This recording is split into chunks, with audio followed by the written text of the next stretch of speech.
we have already discussed the mesodermal derivatives, derivatives of the endodermal pouch and the ectodermal cleft. Now the last important, the ventral derivatives of the lateral, it may be floor of the primitive pharynx or ventral wall of the primitive pharynx. Two important structures are developed. One is tongue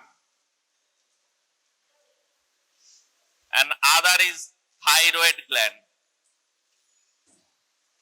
And another important rudiments developed, later on it becomes the respiratory system, the tracheobronchial groove. So in the ventral derivatives, you will get three important developments: tongue, thyroid gland, and not the least, tracheobronchial. It's a separate entity, tracheobronchial groove or tube. Tracheobronchial groove or tube.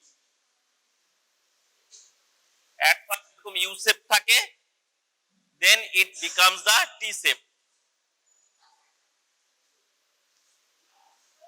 T shape. So you all know about the tongue. Tongue. You stand up and tell me about the tongue. How many parts of the tongue? How many parts? Very easy. All your friends know that how many parts of the tongue. You should know the parts of the tongue. Tell me, very easy. You have tongue and all of you have tongue. Mainly two parts.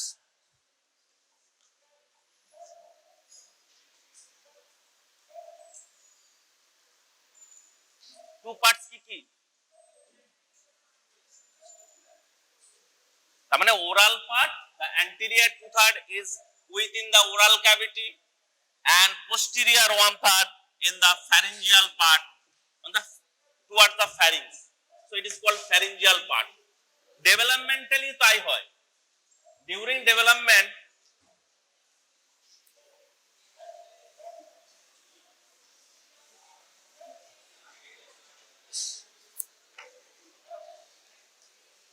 আমরা কি জেনেছিলাম প্রথমে, মানে শুরুতে at the initial starting of the development of the pharyngeal arch কি বলেছিলাম?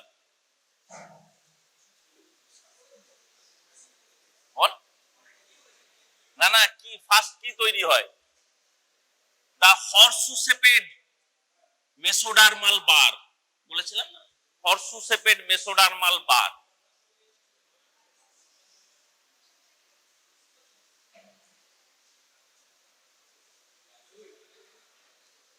এরকম বলেছিলাম না? on both sides of the lateral pharyngeal wall. এটা শুধু এক সাইডে নয়, এদিকেও হবে 6 mesodermal bar. তার ভেতর দিকটা থাকবে, এটা হচ্ছে endoderm and this is the mesoderm, ectoderm and this is the mesoderm. এখানে mesoderm থাকবে. এবার কি হচ্ছে, during development of the tongue এদিকেও একটা বার আছে,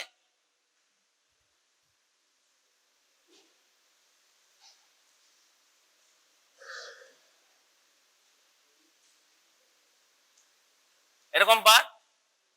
তাহলে ফার্স্ট, এটা হচ্ছে ফার্স্ট আর্চ, ফার্স্ট, এটা second, sorry first, second, third, fourth, fifth arch থাকে। Initially fifth arch develop and after development it disappears. It becomes rudiment. Nothing significant role in development of the neck, fifth arch rudiment হয়ে যায়।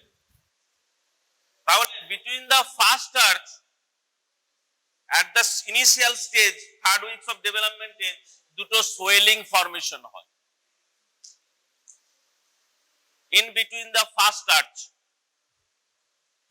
that is called lingual swelling, two lingual swelling, and between the first and second arch there is another swelling that is called tubercular impart. Tubercular impart.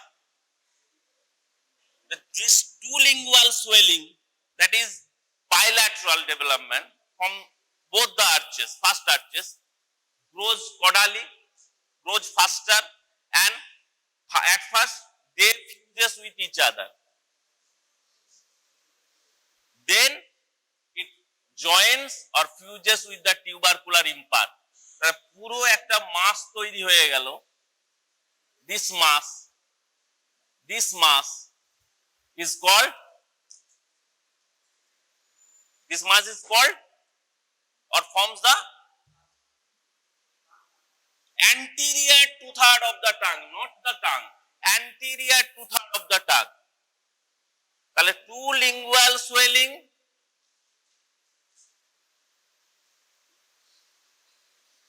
and one median swelling, tuberculum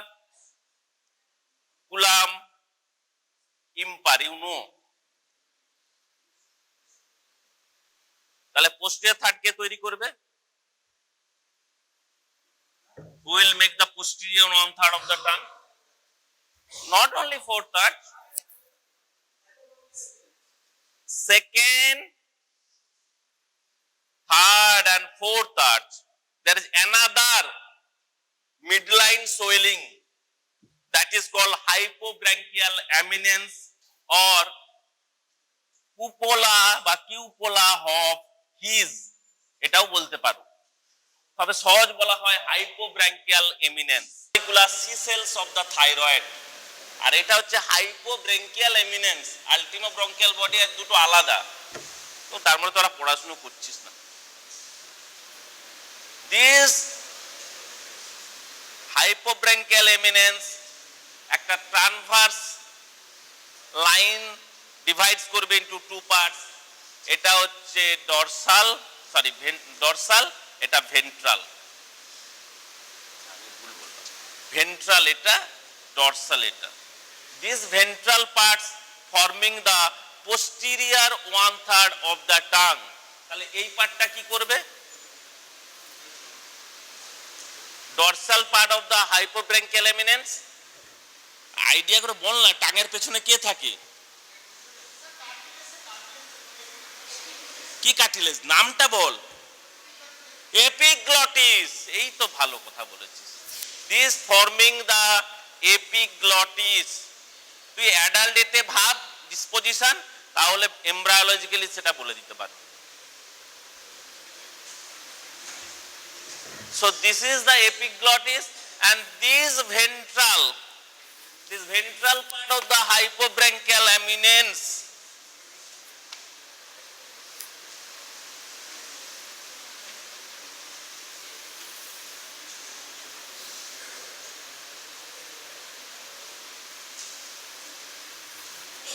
fuses with the anterior two-third of the tongue and forming the V-shape sulcus terminalis or terminal sulcus.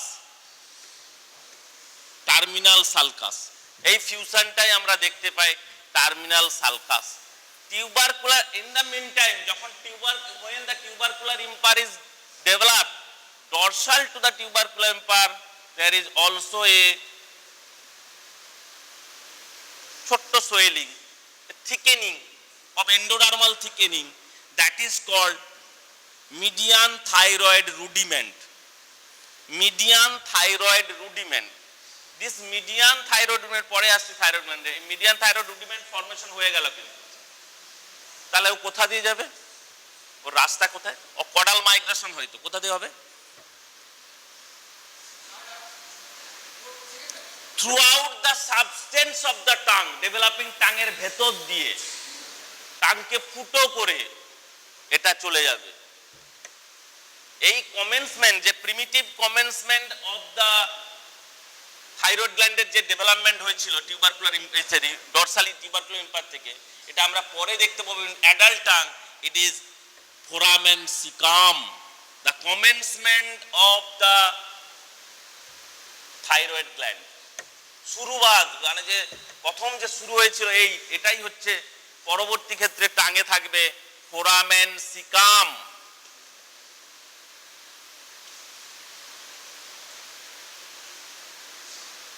তাহলে tongue তো develop হয়ে গেল।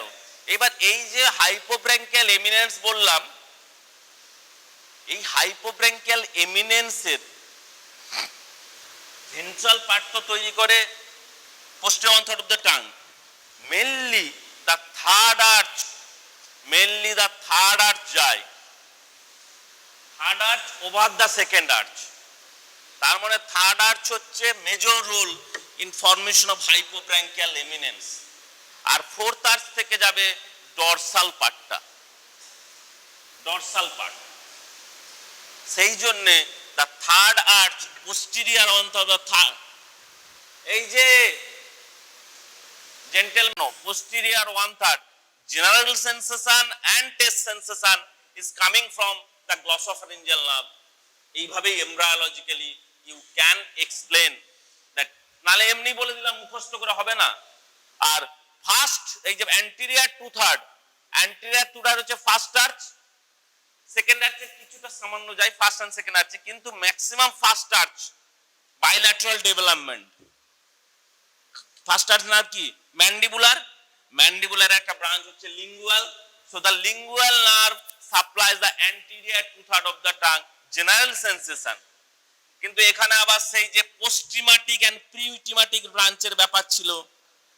প্রিটিমাটিক branch of the first arch is the কডা tympani nerve which supplies the anterior to the taste sensation. কডা tympani, এটা মনে রাখতে হবে, লিঙ্গুয়াল কিন্তু পুরোটা না, লিঙ্গুয়াল জেনারেল সেন্সেশন আর টেস্ট সেন্সেশন কডা টিম্প্যানি হয়ে গেল। আর একদম পোস্টেরিয়র মোস্ট পার্ট এই যে epiglottis vallecula which is supplied by fourth arch nerve, that is external laryngeal nerve of vagus. এটা তোমরা জানো। এইখানে ভ্যালেট প্যাপিলা থাকে, ভ্যালেট প্যাপিলাকে কে সাপ্লাই করে?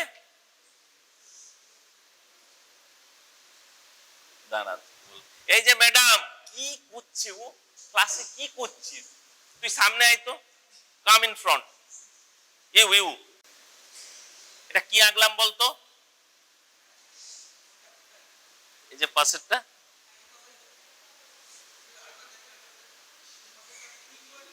এটা কি করলাম? ইজ এ টাং, এই যে অ্যান্টিরিয়র টু থার্ড আর পোস্টেরিয়র ওয়ান থার্ড এর ফোরামেন সিকাম, সেখান থেকে তৈরি হলো thyroglossal duct. The thyroglossal duct developed from the foramen caecum. এই থাইরোগ্লসাল ডাক্টের ডিস্টাল এন্ডটা এরকম বাইলোবড হয়, তার ডিসেন্ড হচ্ছে in front of the hyoid, then it comes into the relation at 7th week. এটা মনে রাখবি, 7th week is a final position, 7th week at the final position in relation to the larynx and trachea, thyroid gland. 7th weeks of intrauterine life তৈরি হয় 3rd week বা 4th week টাঙের সাথে সাথে। এইবার একটা ইম্পর্টেন্ট জিনিস আছে, what is lingual thyroid? বল বল, ভালোই বলছি, বল। আসতে পারে ডরসালি? বল না, বল। আসতে পারে। It may come dorsal relation to the hyoid, developing hyoid bone. আবার অনেক সময় traverse through the hyoid bone, very তখন খুব কঠিন, ডেভেলপিং হাইওয়েডের বোনের ভেতর দিয়েও চলে আসতে পারে এই ট্র্যাক্টটা, মানে থাইরোগ্লসাল যে ট্র্যাক্ট। আচ্ছা, কাকে ধরবো? The lateral thyroid rudiment what is the source of lateral thyroid rudiment? Thymic elements, একটা ল্যাটারাল থাইরয়েড রুডিমেন্ট আর একটা আল্টিমো ব্রঙ্কিয়াল বডি। এই ল্যাটারাল থাইরয়েড রুডিমেন্ট যেটা আসছে সে কি করে? কি করে? What is the function? Function very dispute and controversial. এটা কি? এটা তো সবাই জানে, যে থাইরয়েড গ্ল্যান্ড। এইখান থেকে আরেকটি বেরিয়ে আসবে এবং সেটা বলেও ছিলাম, কে বলতে পারে দেখি?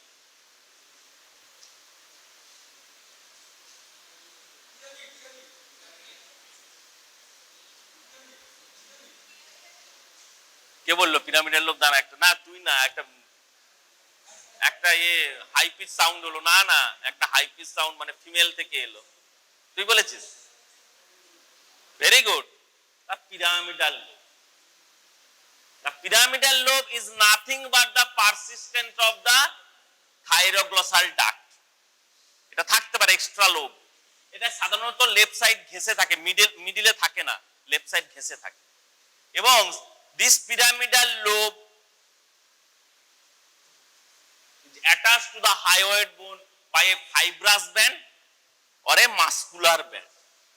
When the muscular band, it is called levator glanduli thyroidi, extra pyramidal lobe. অনেক সময় এই ইথমাসটা ফরমেশন নাও হতে পারে। এটা ডেভেলপমেন্টাল অ্যানোমালি, দুদিকে দুটো লোব তৈরি হয়ে গেল, ইথমাস নেই, এটা হতে পারে। আবার এইটা ছোট্ট একটা লোব, ল্যাটারাল লোব, একটা বড়, এটা হতে পারে। কি কি হতে পারে? আবার হতে পারে কি, এই পিরামিডাল লোবটা এখানে হতে পারে, this pyramidal lobe coming from this lobe. অনেক অপশন মানে হতে পারে, সো মেনি ভেরিয়েশনস হতে পারে। আবার একটা লোব নেই, ইথমাস আছে, লোব নেই। আমাদের কি ছিল? থাইরয়েডে টু ল্যাটারাল লোব আর তাদের কানেক্টিং ইথমাস ছিল তো। কাকে বলা হয় অ্যাবারেন্ট থাইরয়েড টিস্যু? অ্যাবারেন্ট থাইরয়েড টিস্যু জানিস? অ্যাবারেন্ট থাইরয়েড টিস্যু, হ্যাঁ বেরিয়ে গেছে, অ্যাবারেন্ট অন্য জায়গায় চলে গেছে। কোথায়? deep cervical lymph nodes. You can get the thyroid tissue in deep cervical lymph nodes. It is called aberrant. Aberrant thyroid tissue. আমরা পাবো কোথায় একে? না ডিসেন্ট অফ ট্র্যাক। যেমন ডিসেন্ট অফ টেস্টিস ছিল, টেস্টিস অ্যারেস্ট হতে পারতো, অ্যাবডোমেনে হয় তারপর স্ক্রোটামে যায়, তেমনি একইভাবে থাইরয়েড গ্ল্যান্ড তৈরি হয় টাঙের কাছে, then it comes into the neck. তাহলে এই যে ডিসেন্ট অফ ট্র্যাক্টে আমি এখানে পেতে পারি, টাঙের সঙ্গে কাছে, আমি হায়োয়েডের ওপরে পেতে পারি, হায়োয়েডের নিচে পেতে পারি, রেমনেন্ট অফ থাইরোগ্লসাল সি, আবার এখানে পেতে পারি। যদি নেকে চলে যায়, in relation to the oesophagus and trachea আমরা পেতে পারি। এটা প্লুরাতেও পেতে পারি, পেরিকার্ডিয়াম মানে we can get it pericardium, ovaries also, ওভারিতেও যেতে পারে। তাহলে এটা বলা হয় একটোপিক থাইরয়েড টিস্যু। যখন একটোপিক হবে, নর্মাল পজিশনে থাইরয়েড মে বি প্রেজেন্ট, বা ঘুমোচ্ছ বা you are sleeping in the first relation to the, যেখানে আমাদের নেকে আসছিল thyroid gland, ventral to the trachea, এখানে থাকতেও পারে নাও থাকতে পারে একটোপিকের ক্ষেত্রে। আর যেটাকে আমরা বললাম সেটাকে বলবো সুপ্রাহায়োয়েড, ইনফ্রাহায়োয়েড, lingual, and in relation to the neck ectopic thyroid tissue, এটা থাকতে পারে থাইরয়েডের ক্ষেত্রে। আর অ্যাবারেন্ট থাইরয়েড টিস্যু থাকে, এই যে আমি বলছিলাম না হায়োয়েড কে যদি ট্র্যাভার্স করে আসে তাহলে কি হবে? what will be the ultimate fate? Thyroglossal duct traverse করে চলে এলো, তাহলে রেমনেন্ট তো রয়ে যাবে, থাইরোগ্লসাল ডাক্টের যে রেমনেন্ট এটা রয়ে যাবে। কোথায়? হায়োড বোনের মধ্যে। হায়োড বোন তো ডেভেলপিং হচ্ছে, ডিউরিং ডেভেলপমেন্ট হচ্ছে, তো তারপরে হায়োড বোনও ডেভেলপিং হচ্ছে from third arch and second arch, cornu যেগুলো তৈরি হচ্ছে। তখন কি করতে হয় বলতো? Any idea? আরে সোজা কথা, রিজেকশন অফ দিস বোন, এই পার্ট অফ দা বোনটাকে রিজেক্টেড আউট করে দিতে হয় along with the remnant of thyroglossal duct, কিচ্ছু রাখা যাবে না। আরেকটা ইম্পর্টেন্ট জিনিস তো বলেইনি, এই যে গোল গোল গুলো বললাম এগুলো actually thyroglossal cyst, most commonly found in relation to the hyoid bone and it is below the hyoid bone. Thyroglossal cyst, midline neck swelling অনেকেরই থাকে।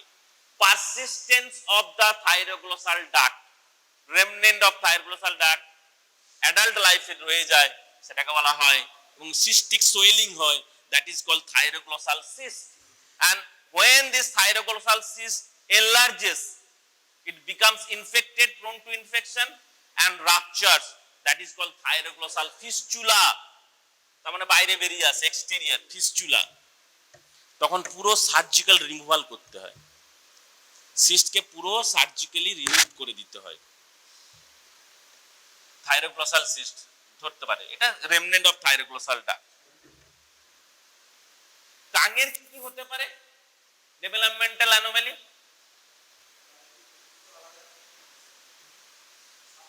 অ্যাগ্লসিয়া, মানে পুরো টাংটাই ডেভেলপমেন্ট হলো না, টাং নেই, অ্যাগ্লসিয়া।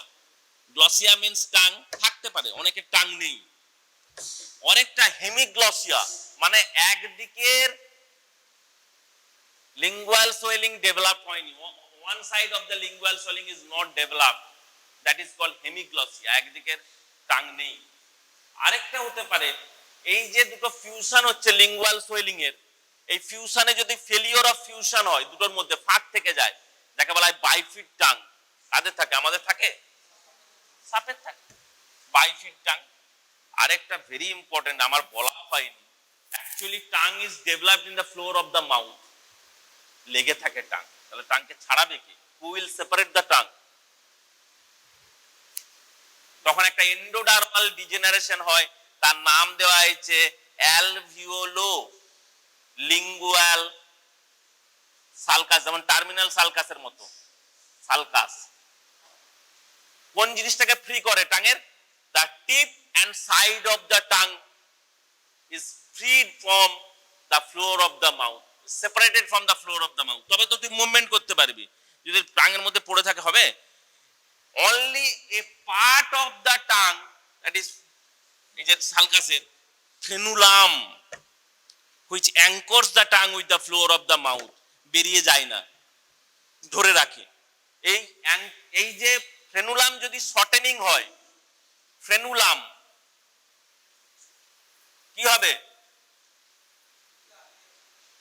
difficulty in speech, that is called tongue tie or ankylosglossia. Tongue tie সব বইতে লেখা আছে, এইভাবে পড়তে হবে, tongue tie or ankyloglossia. Cervical sinus is formed during cleft. ক্লেফটে খুব ইম্পর্টেন্ট কিছু নেই, একটাই ক্লেফট রয়ে যায়, বাকিগুলো সব অবলিটারেটেড হয়ে যায়। অবলিটারেশন আগে সাইনাস ফর্মেশন করবে, এপিপ্যাঙ্কিয়াল ব্ল্যাকআউট ফর্মেশন করবে, প্ল্যাকোডাল ভেসিকল। আচ্ছা, what is the fate of placodal vesicle? এই যে মোবাইল ঘাটছো, cranial part of accessory nerve through pharyngeal plexus, এই তো পড়াশোনা করেছিস। চারটে ইম্পর্টেন্ট জিনিস মনে রাখবি, all the muscle of palate, all the muscles of the tongue, all the muscles of the pharynx, all the muscles of larynx, সব except হয়ে আছে। বলতে পারবি চারটি? ম্যান্ডিবুলার, ভেরি গুড, বল। তারপরে টাঙেরও বলে দিলি, ফ্যারিংস, স্টাইলোফ্যারিঞ্জিয়াস, which is supplied by the glossopharyngeal nerve between the middle constrictor and superior constrictor এর মাঝখান দিয়ে ঢুকে যায় glossopharyngeal nerve along with the stylopharyngeus muscles। ওই জন্য এই মাসেলটা হতে পারে ফ্যারিংস এর muscle, but it's supplied by third cranial nerve, but বাকি সব cranial part of accessory through pharyngeal plexus। ঠিক একইভাবে larynx এর সব muscle is supplied by recurrent laryngeal nerve except cricothyroid, which is supplied by the superior laryngeal nerve, মানে external laryngeal nerve। এরকমই জানতে হবে, এই চারটেই জিজ্ঞেস করবে পরীক্ষায়। যখনই এই স্যাজাইটাল সেকশন থাকবে, টাং, প্যালেট, ল্যারিংস, ফ্যারিংস, এগুলোই জিজ্ঞেস করবে যদি বলতে না পারিস। এগুলো ইম্পর্টেন্ট, বল, undergraduate very very important. যে তুমি নার্ভ সাপ্লাই জানো কিনা। থাইরোগ্লসাল থাইরয়েড গ্ল্যান্ড তো হয়ে গেল। ও একটা যেটা বলছিলাম ল্যাটারাল থাইরয়েড রুডিমেন্ট, এটা কন্ট্রোভার্সিয়াল। এটা বলছে অনেকে যে it do not participate actively in the formation of the thyroid gland. এটা শুধু ডিফারেন্সিয়েট করে lateral lobe of the thyroid গ্ল্যান্ডকে, যেহেতু ল্যাটারাল লোব যে তৈরি হয় এবং এর কডাল মাইগ্রেশন অফ দ্য যে থাইরয়েড গ্ল্যান্ডটা তো অনেক নিচেও চলে যেতে পারতো, হঠাৎ কেন এখানেই আটকে গেল, এটা নাকি অ্যারেস্ট করে ওই ল্যাটারাল থাইরয়েড রুডিমেন্ট, যে আজ যাস না ভাই, এরপরে বিপদ আছে। এইরকম এক একজন বন্ধু থাকে না, সে ল্যাটারাল থাইরয়েড হচ্ছে বন্ধু ও মিডিয়ান থাইরয়েড রুডিমেন্ট। আচ্ছা এবার একটা জিনিস, এই যে বাইলোড স্ট্রাকচার, এটা প্রথমে ছিল পুরো মাস অফ সেল, পরে সেটা তৈরি হয়ে গেল বাইল্যামিনার প্লেটস এন্ড কর্ডস। সেই কর্ডস গুলো এরকম ছোট্ট ছোট্ট ক্লাস্টার অফ সেল তৈরি করলো, অনেকগুলো ক্লাস্টার অফ সেল। এই ক্লাস্টার অফ সেলের এই মাঝখানে তৈরি হয়ে গেল কলয়েড ফরমেশন। যেই কলয়েড তৈরি হয়ে গেল, এবার থাইরয়েড তো আমরা জানি ফলিক্যাল, এখানে প্রথমে কলয়েডের আগে ওই কলয়েড যেই তৈরি হয়ে গেল, একটা প্রাইমারি ফলিক্যাল বা প্রিমিটিভ ফলিক্যাল, এটা আরো বার্ডিং হবে, ব্রাঞ্চিং হবে, দিয়ে সেকেন্ডারি ফলিক্যাল ফরমেশন করবে। আর থাইরয়েড তৈরি হয় কবে, মানে in which period thyroid start secreting from the thyroid hormone from the thyroid gland? 4 months। আর এই যে প্যারাফলিকুলার সি সেলস শুধু এ নয়, আল্টিমো ব্রঙ্কিয়াল বডি নয়, এটা বলছে the neural crest cells from the hind brain vesicles থেকেও আসে, এরাও ইনকর্পোরেটেড হয়, তৈরি করে parafollicular C cells, pluripotent cells. তো সেই প্যারাফলিকুলার সি সেলস গুলো তৈরি করবে থাইরোক্যালসিটোনিন, এটা ফিজিওলজির ব্যাপার। থাইরোক্যালসিটোনিন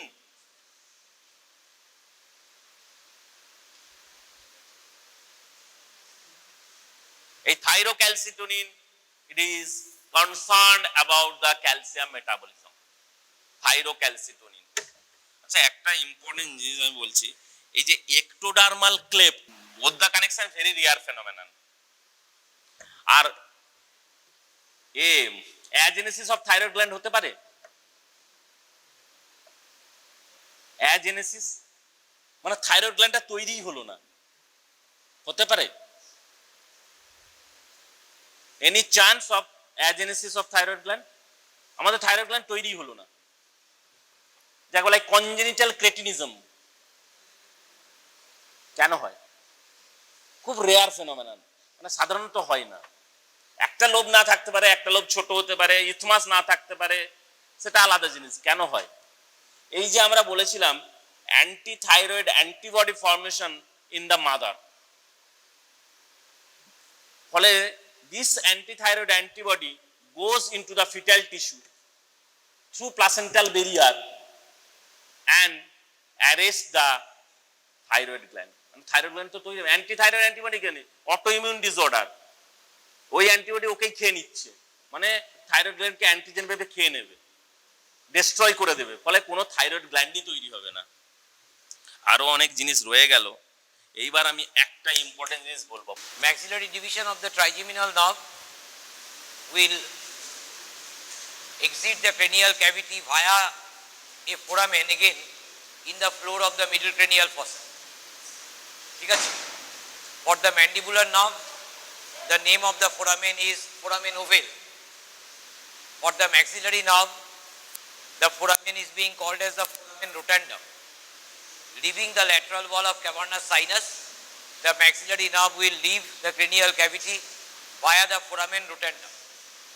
ঠিক আছে? এটা হচ্ছে সব থেকে আগে মনে রাখতে হবে। Maxillary nerve, like the mandibular ophthalmic, is a branch from the trigeminal ganglia. The maxillary nerve, as opposed to the mandibular, it is a purely maxillary nerve is a purely sensory nerve. It carries somatosensory fibers. It carries somatosensory fibers, maxillary nerve.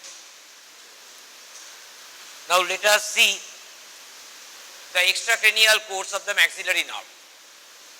Extracranial course of the maxillary nerve. Leaving the foramen rotundum, the maxillary nerve will enter a very important fossa in the lateral aspect of the skull. Mandibular nerve, I have forgotten to mention yesterday about the position of the trunk of mandibular, its divisions and branches, where you will search for them. ওইটা কিন্তু ভীষণ important, আমি বলতে ভুলে গেছি মানে কি অনেক সময় মনে হয়েছে ভেবেছি বলবো, বলা হয়নি।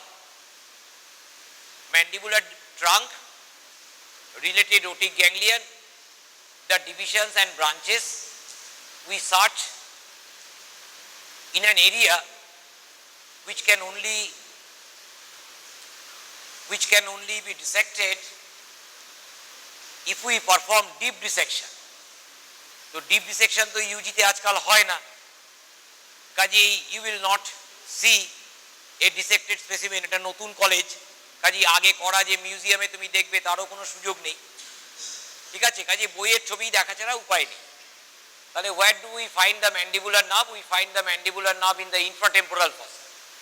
In the infratemporal fossa, mandibular nerve trunk, otic ganglion, divisions, branches, all of them are in the infratemporal fossa, very difficult area in the lateral aspect of the skull, hidden by the ramus of the mandible. এই যে ম্যান্ডিবলের Remus আছে, এই রেমাসটাকে কাটতে হয়, ঠিক আছে? we have to saw off the ramus of the mandible, করাত দিয়ে কেটে ফেলতে হবে, কেটে ভেতরে ঢুকতে হবে, ঢুকে we have to deal with the lateral pterygoid muscle, ঠিক আছে? very difficult dissection, infratemporal fossa, and only dissecting the infratemporal fossa will reveal the, among other things, the mandibular nerve trunk, divisions, branches, ঠিক আছে? আরো অনেক important জিনিস আছে ওখানে।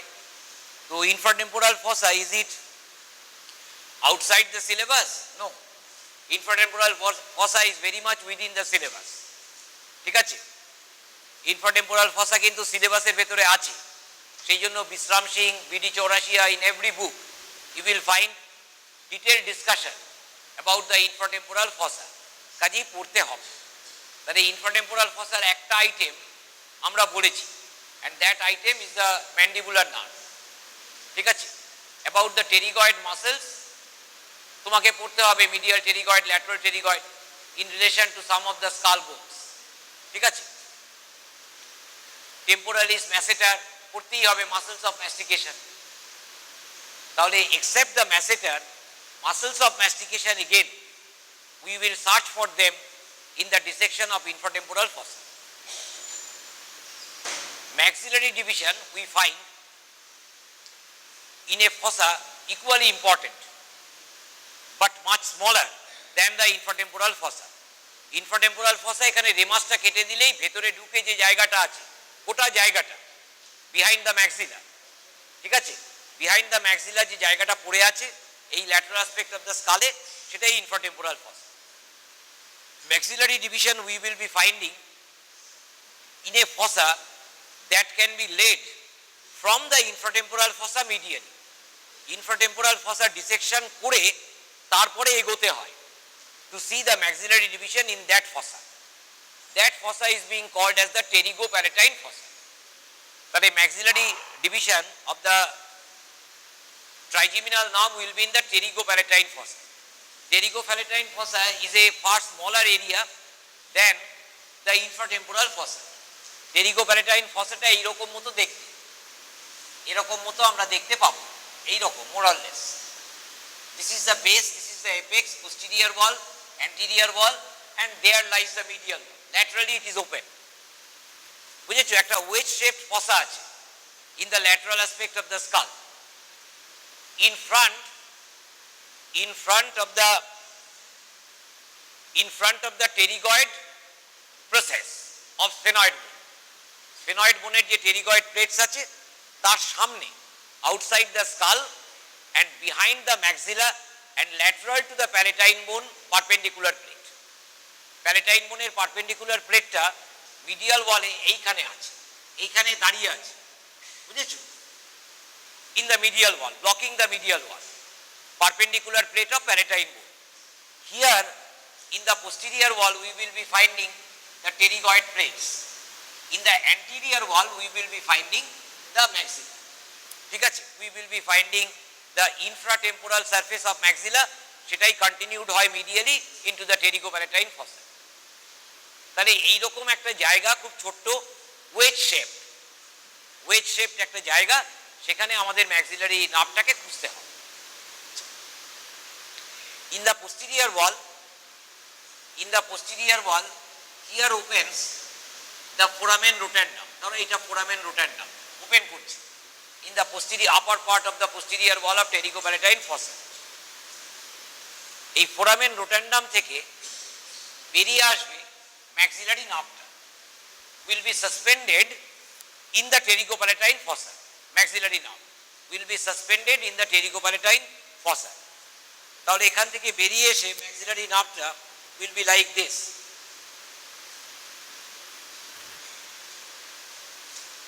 এইরকম ভাবে সাসপেন্ডেড আছে maxillary nerve. This is the maxillary nerve. ঠিক আছে, এই foramen rotundum দিয়ে বেরিয়ে এলো maxillary nerve.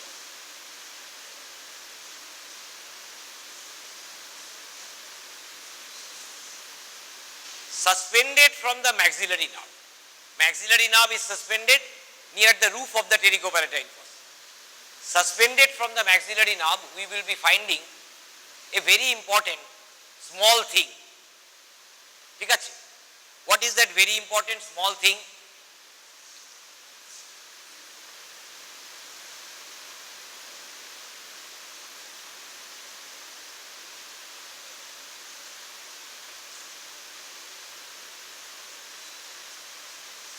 এই যে জিনিসটা সাসপেন্ডেড আছে ম্যাক্সিলারি নার্ভ থেকে, এইটার নাম হচ্ছে স্ফেনোপ্যালেটাইন ganglion or pterygopalatine ganglion.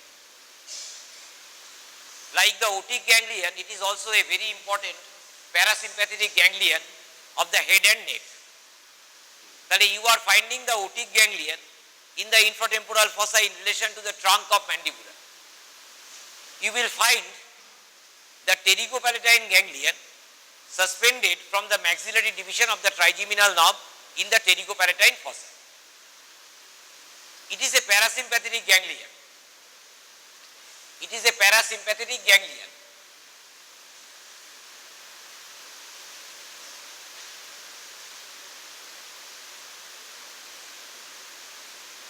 It is a parasympathetic ganglion, meaning this ganglion will have postganglionic parasympathetic neurons. ঠিক আছে, তার মানে ভিসেরোমোটর obviously. তাহলে this ganglion contains postganglionic parasympathetic neurons. Maxillary nerve is a sensory nerve, somatosensory nerve. ঝুলছে কিন্তু maxillary nerve. তাহলে structurally pterygopalatine ganglion or sphenopalatine ganglion is connected structurally. It is connected with the maxillary division, but functionally it is connected with another nerve. ঠিক আছে, functionally it will be connected with another nerve. আমি এক্ষুনি নামটা বলবো। ঠিক আছে, below the opening of the foramen rotundum in the posterior wall we find another small opening, relatively smaller than the opening of the foramen rotundum in the posterior wall of pterygopalatine fossa. All these openings you can see in your skull base, pterygopalatine fossa, posterior wall explore করলেই you can see the opening of foramen rotundum above and a rather small opening below the foramen rotundum. This opening represents the anterior opening of the pterygoid canal. Anterior opening of the pterygoid canal, which is in the root of the pterygoid process. ওই যে sphenoid বোনের যে pterygoid plates আছে, তার root আছে, তো root দিয়ে ঝুলছে from the junction of the greater wing with the body, সেখান থেকে নিচের দিকে ঝোলে দুটো pterygoid plates. তো ওই রুটে একটা ক্যানাল আছে, থ্রু অ্যান্ড থ্রু, বনি ক্যানাল, সেই ক্যানালটার নাম হচ্ছে pterygoid canal. So within the pterygoid canal we find an artery and nerve of the same name, meaning nerve of the pterygoid canal is there, artery of the pterygoid canal is there. Now this nerve of the pterygoid canal will come out through the anterior opening, will join the pterygopalatine ganglion, carrying preganglionic parasympathetic fibers. ঠিক আছে, প্রিগ্যাংলিয়নিক parasympathetic fibres. তাহলে এরা প্রিগ্যাংলিয়নিক parasympathetic fibres নিয়ে আসছে, preganglionic parasympathetic fibres নিয়ে আসছে, and such fibers will be relaying in the over the postganglionic neurons, এরকম relay করবে। আর এখানে এরকম পোস্টগ্যাংলিয়নিক নিউরনস সব বসে আছে, এরকম পোস্টগ্যাংলিয়নিক নিউরনস বসে আছে এর ভেতরে। These are the postganglionic neurons and these are the preganglionic postganglionic fibers carried via the nerve of pterygoid canal. ঠিক আছে, তাহলে pterygopalatine ganglion তার একটা মোটর রুট আছে। This is the motor root. This is the motor root of sphenopalatine or pterygopalatine ganglion. And these are the sensory roots.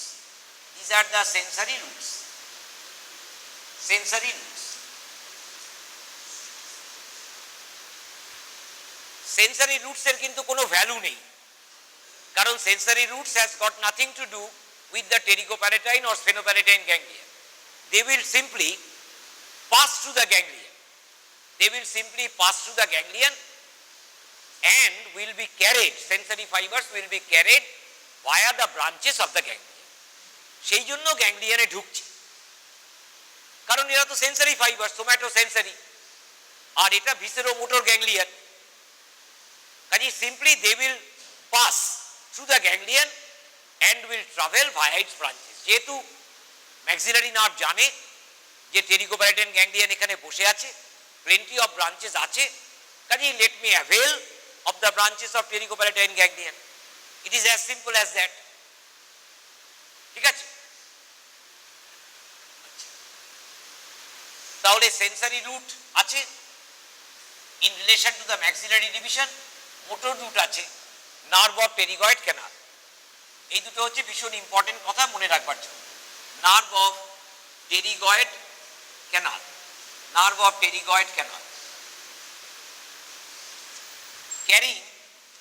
carries preganglionic parasympathetic fibers. Preganglionic parasympathetic fibers.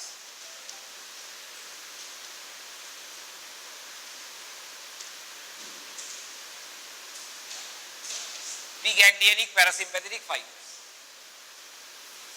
এই প্রিগ্যাংলিয়নিক parasympathetic fibres নিশ্চয়ই আসছে কোনো একটা brain stem nucleus থেকে।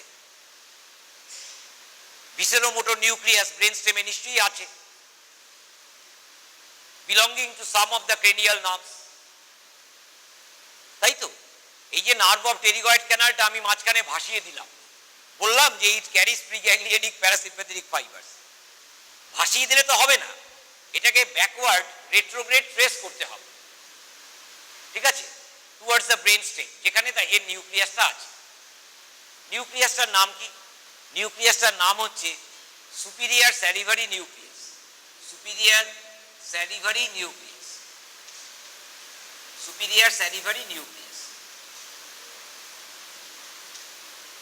কোথায় আছে? এটা আছে lower পন্সে on either side. Belonging to this nucleus is a visceromotor nucleus. ঠিক আছে, জেনারেল ভিসেরোমোটর। আচ্ছা, আমরা তাকে কি যেন বলেছিলাম? General visceral efferent. তাহলে এই যে নিউক্লিয়াসটা আছে superior salivary nucleus, it belongs to the seventh nerve, facial nerve, seventh nerve, তার নিউক্লিয়াস।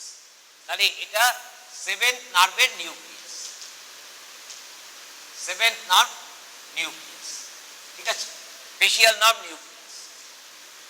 তাহলে নার্ভ অফ pterygoid ক্যানালে যে ফাইবার্স গুলো আসছে, preganglionic parasympathetic fibers, this are derived from the facial nerve. ঠিক আছে, which branch of facial nerve? তুমি তো ফেসে ফেসিয়াল নার্ভের ব্রাঞ্চেস পড়েছো।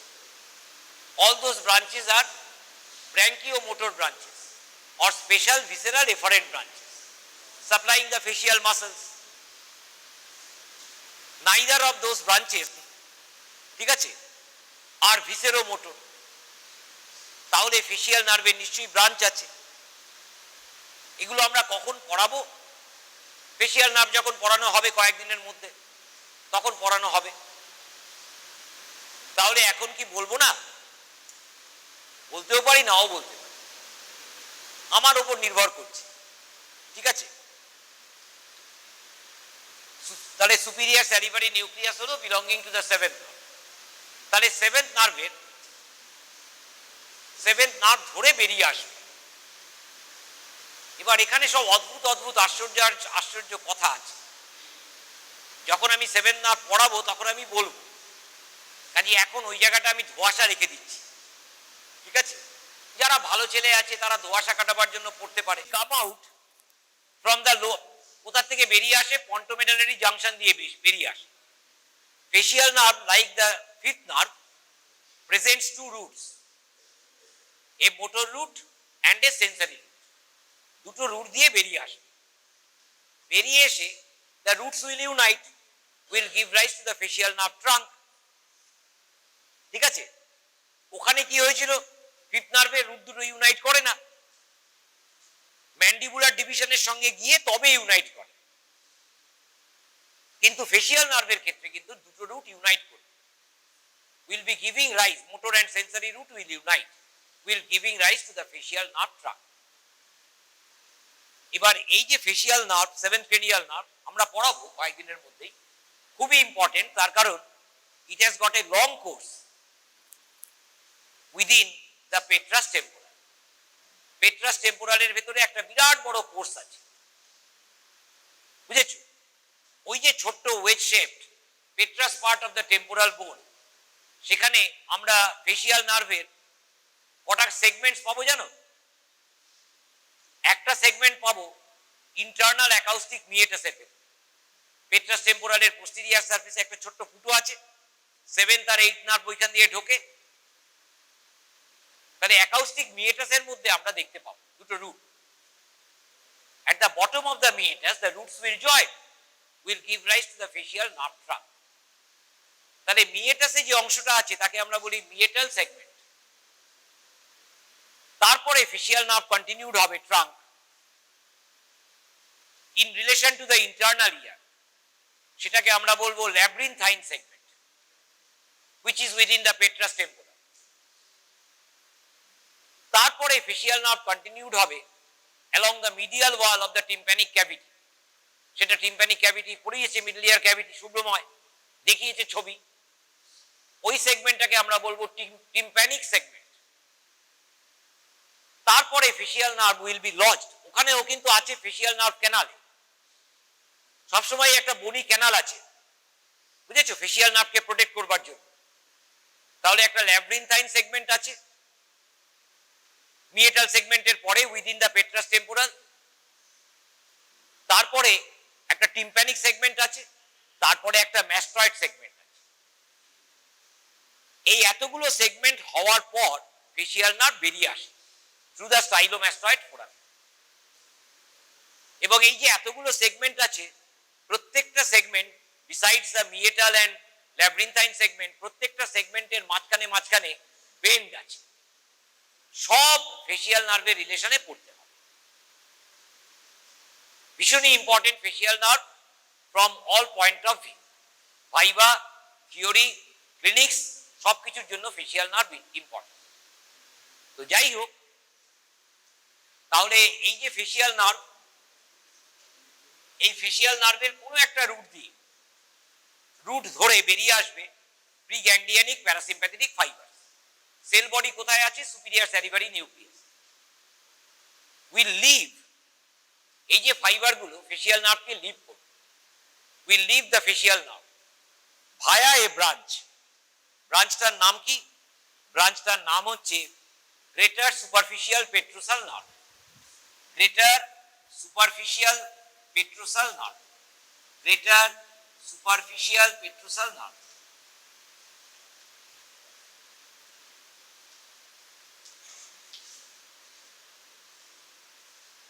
Greater superficial petrosal nerve.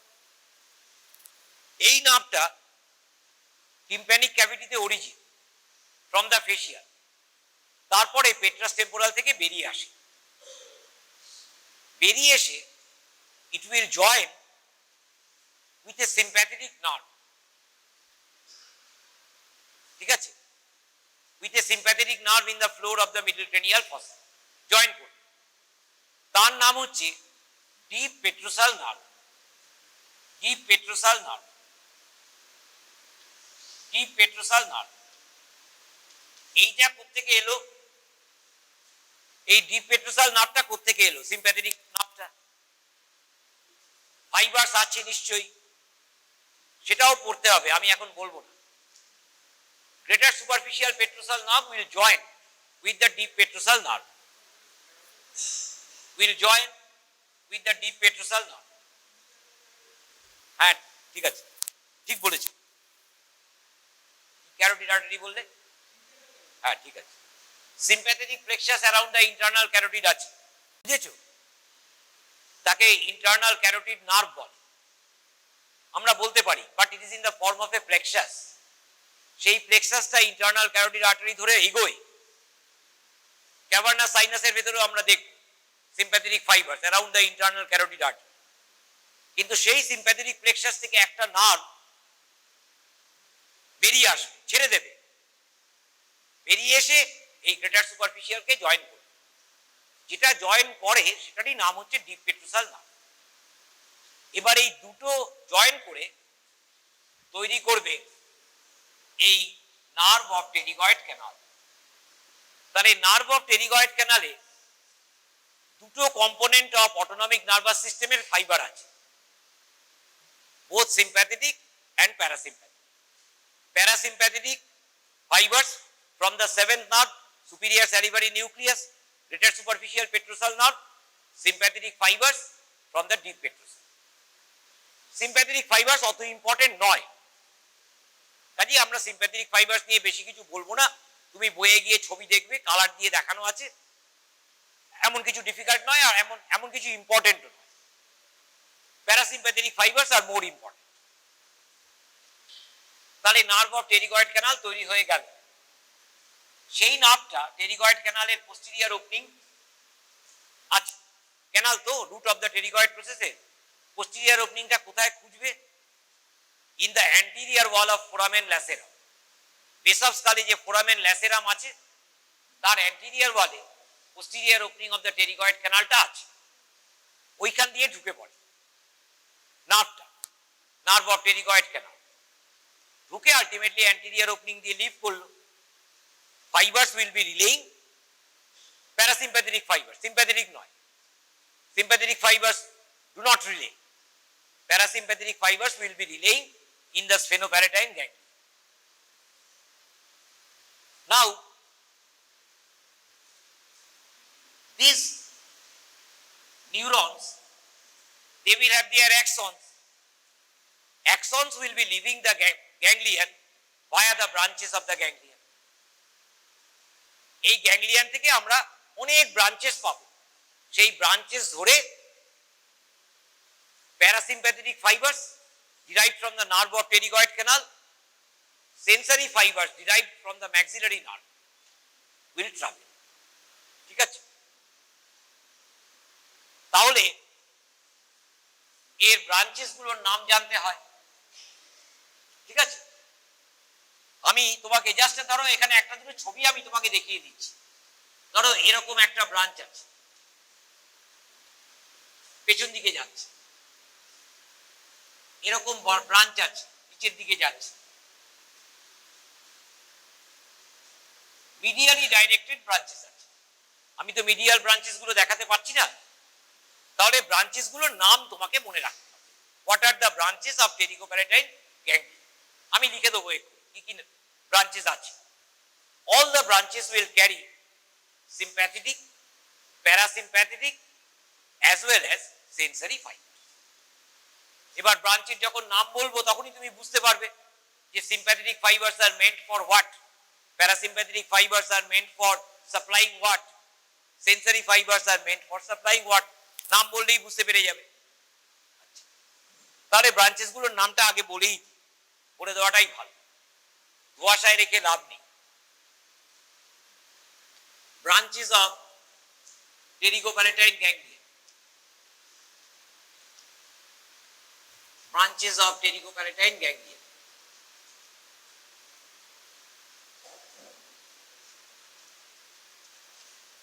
Number 1, পেছন দিকে যে ব্রাঞ্চটা যাচ্ছে, বুঝেছো, পেছন দিকে যে ব্রাঞ্চটা যাচ্ছে এটার নাম হচ্ছে ফ্যারিঞ্জিয়াল ব্রাঞ্চ।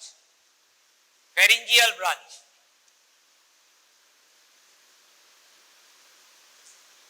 ফ্যারিঞ্জিয়াল ব্রাঞ্চ পেছন দিকে যাচ্ছে, নাম হচ্ছে ফ্যারিঞ্জিয়াল ব্রাঞ্চ। পেছন দিকে তো ওয়াল আছে, বনি ওয়াল, তাহলে ফ্যারিংসে পৌঁছবে কি করে? পেছন দিকে যাচ্ছে আমি বলে দিলাম, নাম হচ্ছে ফ্যারিঞ্জিয়াল ব্রাঞ্চ, তাহলে পৌঁছবে কি? পৌঁছয়ে পোস্টেরিয়র ওয়ালে আবার একটা ছোট্ট ওপেনিং আমরা দেখতে পাবো, টেরিগোপ্যালেটাইন ফসা, সেই ওপেনিংটা দিয়ে ফ্যারিঞ্জিয়াল ব্রাঞ্চটা ঢুকে যাবে। নাম কি? ওই ওপেনিংটা এই ফ্যারিঞ্জিয়াল ব্রাঞ্চটাকে লিড করবে একটা ক্যানালে, সেই ক্যানালটার নাম হচ্ছে প্যালেটিনো ভিজাইনাল ক্যানাল। প্যালেটিনো ভিজাইনাল ক্যানাল কোথায় দেখতে পাওয়া যায়? স্ফেনয়েড,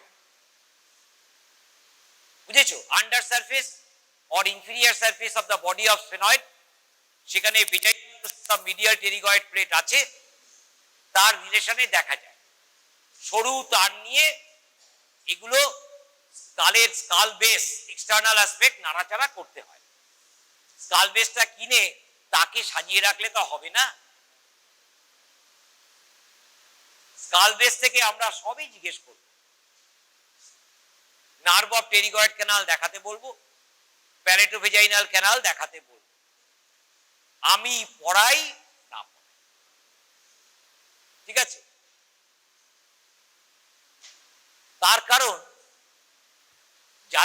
যাদের জন্য পড়ানো তাদের এসোফ্যারিঞ্জিয়াল মিউকোসা ভায়া দ্য প্যালেটিনোভেজাইনাল ক্যানাল, ওই বডি ক্যানালটা দিয়ে নেসোফ্যারিঞ্জিয়াল মিউকোসায় পৌঁছে যাবে। সেখানে গ্ল্যান্ডস আছে, সেখানে মিউকোসা আছে, সেন্সরি সাপ্লাই দরকার, গ্ল্যান্ডস এর মোটর সাপ্লাই দরকার, ভেসেলস আছে, তার সিম্প্যাথেটিক সাপ্লাই দরকার, সোজা সাপটা কথা।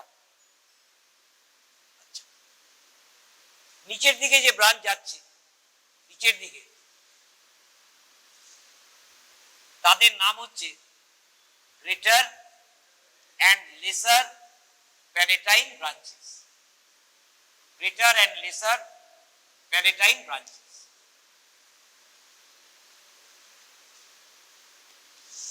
Greater palatine canal, lesser palatine canal, sorry canal, greater palatine canal আছে, লেসার প্যালেটাইন ফোরামিনা আছে, আছে ম্যাক্সিলা পড়ানো হয়েছে, দেখতে পেয়েছো। তাহলে গ্রেটার প্যালেটাইন ফোরামেন আছে, ক্যানাল থাকলে ফোরামেন থাকবে। একটা টেরিগোপ্যালেটাইন ফসায় এরকম ক্যানালটা, গ্রেটার প্যালেটাইন ক্যানালটা এইরকম, এই যে এখানে লিখেছি না, এখানে এইরকম মতো ক্যানালটা আছে, এর একটা ওপেনিং আছে টেরিগোপ্যালেটাইন ফসাতে, আর একটা ওপেনিং আছে হার্ট প্যালেটে, হার্ট প্যালেটের মার্জিনে পোস্টেরিয়রলি আছে। তাহলে greater and lesser palatine branches আছে। These branches will similarly carry sympathetic fibers for the vessels, parasympathetic fibers for the palatine glands, sensory fibers for the palatine mucosa. তাহলে এমন কিছু ডিফিকাল্ট নয়, কিন্তু তুমি যদি একটু বুঝে পড়ো এমন কিছু ডিফিকাল্ট। নেক্সট কি আছে? নেক্সট ব্রাঞ্চ আছে নেজাল ব্রাঞ্চেস।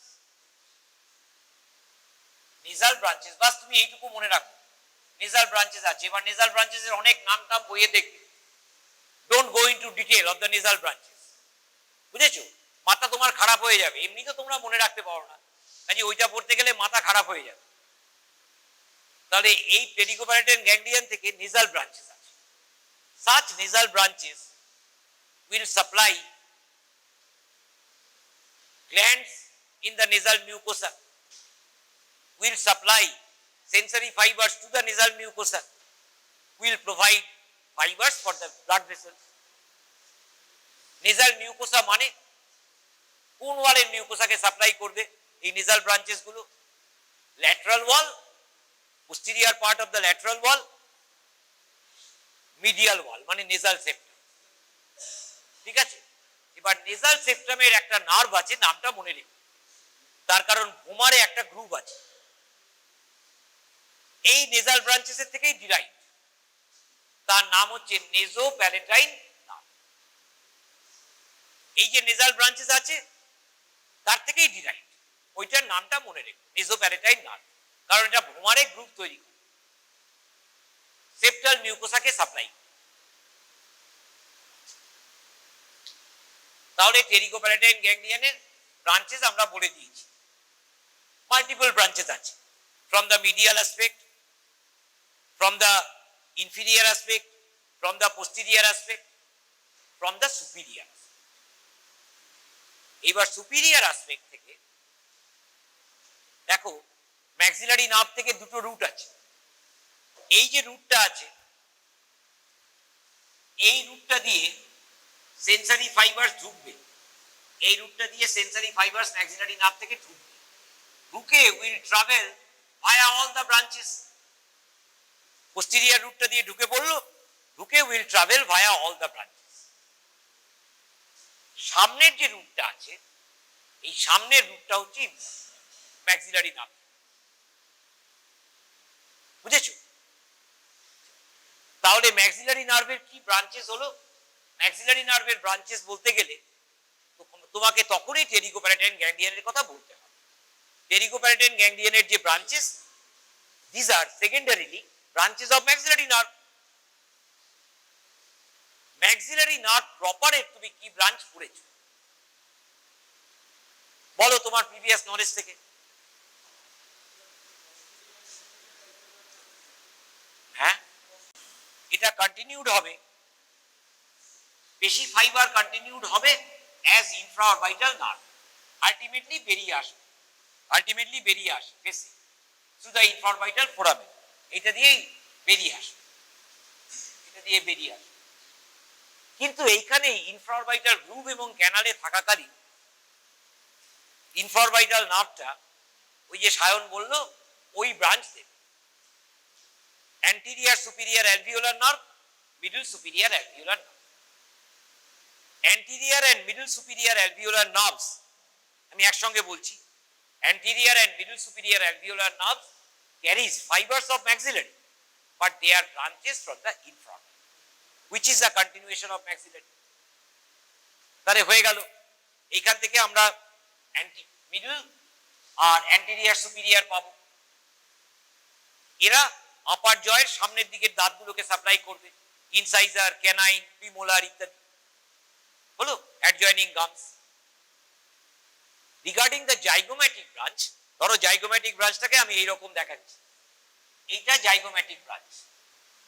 এই জাইগোম্যাটিক ব্রাঞ্চটা important. Zygomatic branch, besides carrying somatosensory fibers, zygomatic branch carries postganglionic parasympathetic fibers from the pterygopalatine ganglion. তাহলে এই যে টেরিকোপ্যালেটাইন গ্যাংলিয়ন আছে, এখান থেকে পোস্টগ্যাংলিয়নিক প্যারাসিম্প্যাথেটিক ফাইবারস ঢুকে পড়বে ম্যাক্সিলারি নার্ভে, ঢুকে পড়ে এই যে জাইগোম্যাটিক ব্রাঞ্চ, এই জাইগোম্যাটিক ব্রাঞ্চকে ধরে দেবে, অন্য কোনো ব্রাঞ্চকে ধরবে না, will simply catch hold of the zygomatic branch. বুঝেছো? ইনফ্রাঅরবিটালকে ধরবে না, পোস্টেরিয়র সুপিরিয়র অ্যালভিওলারকে ধরবে না, জাইগোম্যাটিক ব্রাঞ্চটাকে ধরবে। এবার জাইগোম্যাটিক যে ব্রাঞ্চ, তাহলে এর অরিজিন কোথায়? In the pterygopalatine fossa, from the anterior part of the maxillary nerve. খুব ছোট্ট ওখানে, টেরিকোপ্যালেটাইন ফসার ডাইমেনশন খুব বেশি বড় নয়, স্কালে গিয়ে দেখবে, খুব বেশি হলে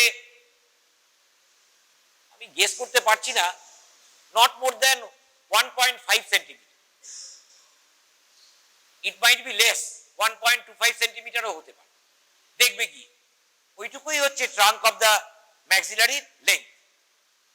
তাহলে ওর সামনের দিক থেকে জাইগোম্যাটিক ব্রাঞ্চটা বেরোবে, বেরিয়ে it will enter the orbit through the inferior orbital fissure. It will enter the orbit through the inferior orbital fissure. Will run along the lateral wall of the orbit. বুঝেছো? Lateral wall of the orbit ধরে দুটো nerve যায়। একটা নার্ভের নাম lacrimal, আর একটা হলো zygomatic. ঠিক আছে, তাহলে আমি ল্যাটারাল ওয়াল অফ দ্য অরবিটটাকে দেখাচ্ছি।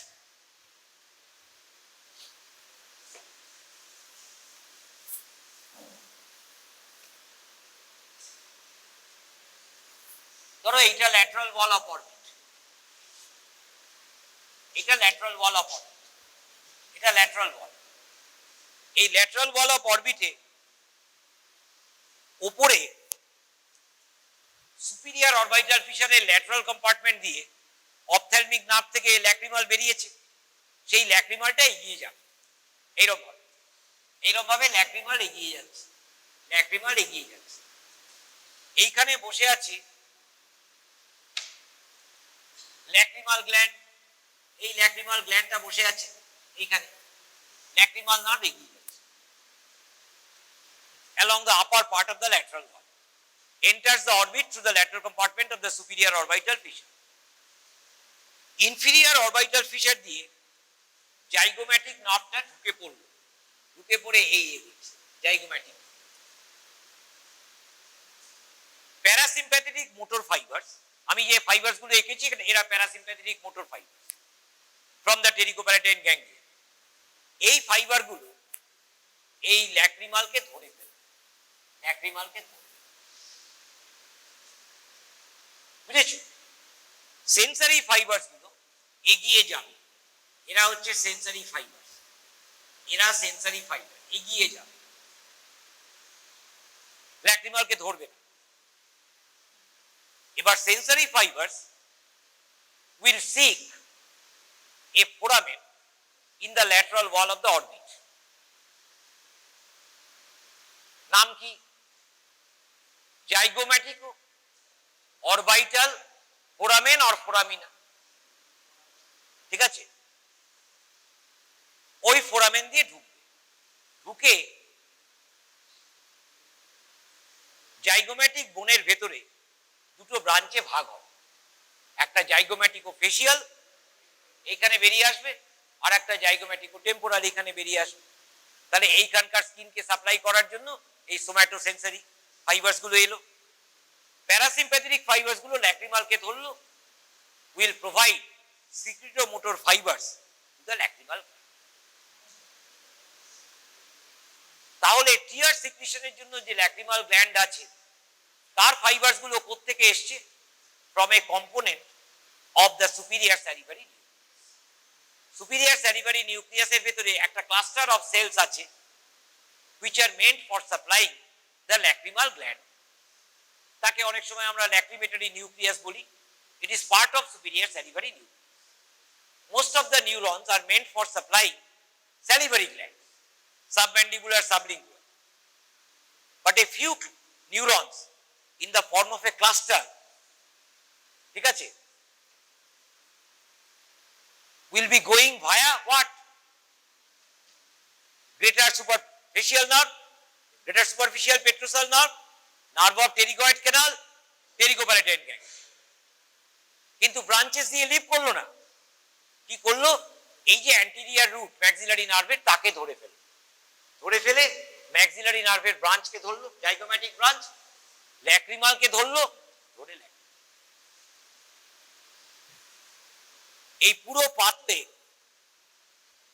আমি 5 নম্বরের কোশ্চেন দিয়ে উইথ এ ফ্লো ডায়াগ্রাম, একটা ফ্লো ডায়াগ্রাম ব্রেন থেকে শুরু করে ল্যাক্রিমাল গ্ল্যান্ড পর্যন্ত 5 নম্বরের কোশ্চেন দিয়ে দিতে পারি। তখন এই সব আঁকতে হবে স্কিম্যাটিক, বইয়ে ছবি আছে দেখবে।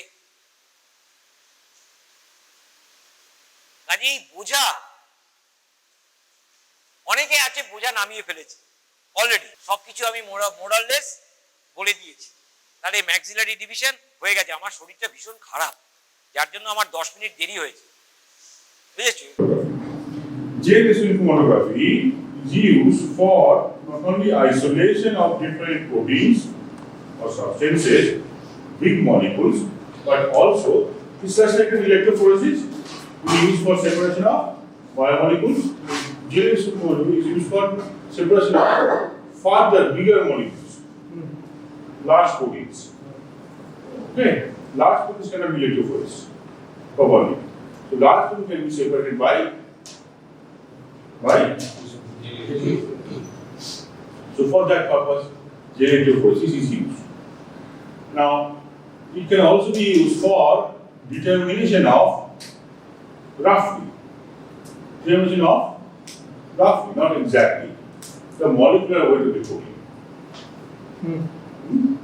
So when the proper electrophoresis was not available for separation of exact amount of protein, exact protein fraction, the generative was to be used for understanding what is the nearest range of the molecular weight. Okay, all these albumin, globulin were actually initially was first determined the molecular weight by this method. So generative chromatography can also be used for separation of proteins, separation of substance chemicals, or it can also be used for determination of molecular weight. Right? Gas chromatography and gas liquid chromatography. It employs high temperature. Okay? It employs high temperature. At high temperature, some substances they vaporize. The vapors are passed at high pressure through a tube. The tube is coated with a very coolant kind of gel, which is heat resistant. While passing, different molecules interact differently with that gel layer. So some they cling to the surface, and some they pass through it. So those who get adhered to the surface, their speed reduces. So they are excluded afterwards. Those who do not interact, they are excluded fastly, rapidly, at first, and those who interact more, they stay back, they come out slowly afterwards. By this method, we can separate in gas liquid chromatography, and for GC, it is only gas. High pressure and temperature liquidification. High temperature and Pressure. high pressure. Pressure to atmospheric pressure, peristaltic pressure. Okay, good point. The atmospheric pressure, peristaltic forces on the body. Okay, gas liquid chromatography দেখতে এরকম টাইপের হয়, যে cabinet টাইপের এরকম টাইপের ছোট একটা মেশিন। ঠিক আছে, ওর মধ্যে হয়তো 1 মিটার বা 5 মিটার টিউব, যেমন সরু টিউব দেওয়া হয়, ইঞ্জেক্টর থাকে, যেটা করা হয় পাতাটা কম করে থাকে, এখান থেকে ইলিউট হয়, ইলিউশন বলা হয়, বেরিয়েটা বলা ইলিউশন বলা হয়। ইলিউট হলে সেই সাবস্টেন্সটাকে ওরা মার্ক করে ইনফ্রারেড স্পেকট্রোস্কোপি দিয়ে সাবস্টেন্সটাকে চেনে, কি সাবস্টেন্স চিনে তারা গ্রাফ দেয়। আননোন কোনো সাবস্টেন্স থাকলে আমার সেটা বের করি, ঠিক আছে। মনে করো আমি অ্যামিনো অ্যাসিড আলাদা করবো, সেপারেট করবো, আমি ফ্যাটি অ্যাসিড সেপারেট করবো, পার্টিকুলারলি ফ্যাটি অ্যাসিড সেপারেট করার জন্য ব্যবহার করা হয়। একটা অর্গানিজম তার সেলের মধ্যে নানা রকম লিপিড আছে, কোনটা ট্রাইগ্লিসারাইড, কোনটা fatty acid, free fatty acid, কোনটা কোলেস্টেরল ইত্যাদি। এই যে ফ্রি ফ্যাটি অ্যাসিড, সেই অর্গানিজমটা কোন ফ্রি ফ্যাটি বাড়ছে, এইটা characteristics to the diet on which it is survived. Sometimes. So that which fatty acids they are synthesizing, that can be understood by gas chromatography. You see, it is used for mostly that. And what else? It is mostly used in pharmaceutical companies for purification of molecule. For purification of molecule. because they provide you 100% paracetamol. That means the paracetamol has to be 100% pure. No other molecule should be there. Right? Then only you can estimate its efficacy. Not before that. While making the tablet is different. They have to add some additive to make the tablet. So the tablet becomes like this, strong, doesn't break, etc. etc. But for isolation of these molecules, pharmaceutical companies, this is a wonderful method. Gas chromatography, gas chromatography. Depending on the amount in which this analysis is being done, are we doing it in a very small amount, or we are doing it in a very big amount, large amount, like industrial amount? Suppose you have an industry where you prepare only oleic acid. Which technique will you use? Chromatography. But that chromatography will differ from the chromatography what we will be doing in the laboratory. Because here we are identifying whether oleic acid is present in the stool of the animal or not. That's all. Fatty acid beta oxidation. It was tested, the metabolic pathway was tested on a dog. The dog was given certain chemicals and stool was collected, dissolved in water or buffer, and then that was chromatographed to understand which fatty acid they have produced. Each time there is removal of 2 carbon units, beta oxidation. That's why each time the length of the fatty acid is reducing by 2. How do you know that? By each time taking, scraping the stool of the dog, making it photographed, and then identifying the compound with a standard. Correct? So all these were done by chromatography. Okay. Which chromatography was used? Thin layer. Now, so depending on the amount of product separated by chromatography can be of 2 types again.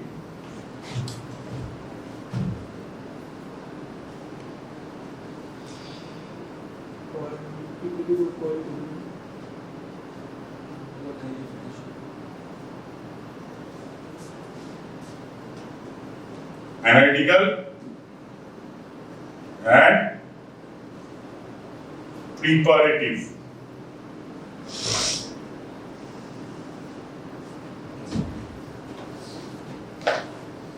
Thin layer chromatography employs application of sample on a thin layer of finely powdered substance. Finely powdered substance. What could be that finely powdered substance? It could be silica gel. Silica gel? Bali? Silica gel. Bali. Silica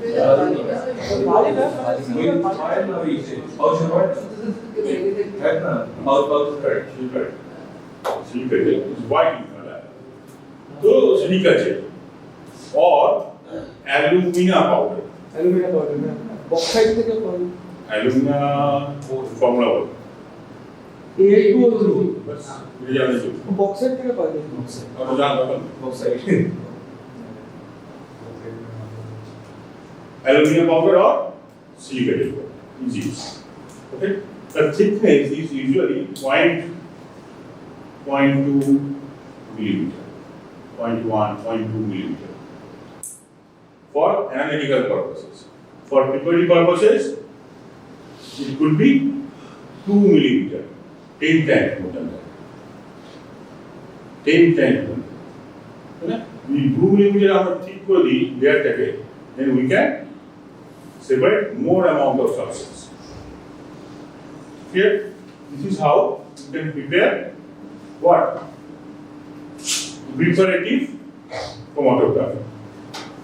Mostly thin layer chromatography has got these two variations. Paper chromatography is not. It is completely analytical. Paper chromatography. Okay? GLC, analytical. GC, analytical.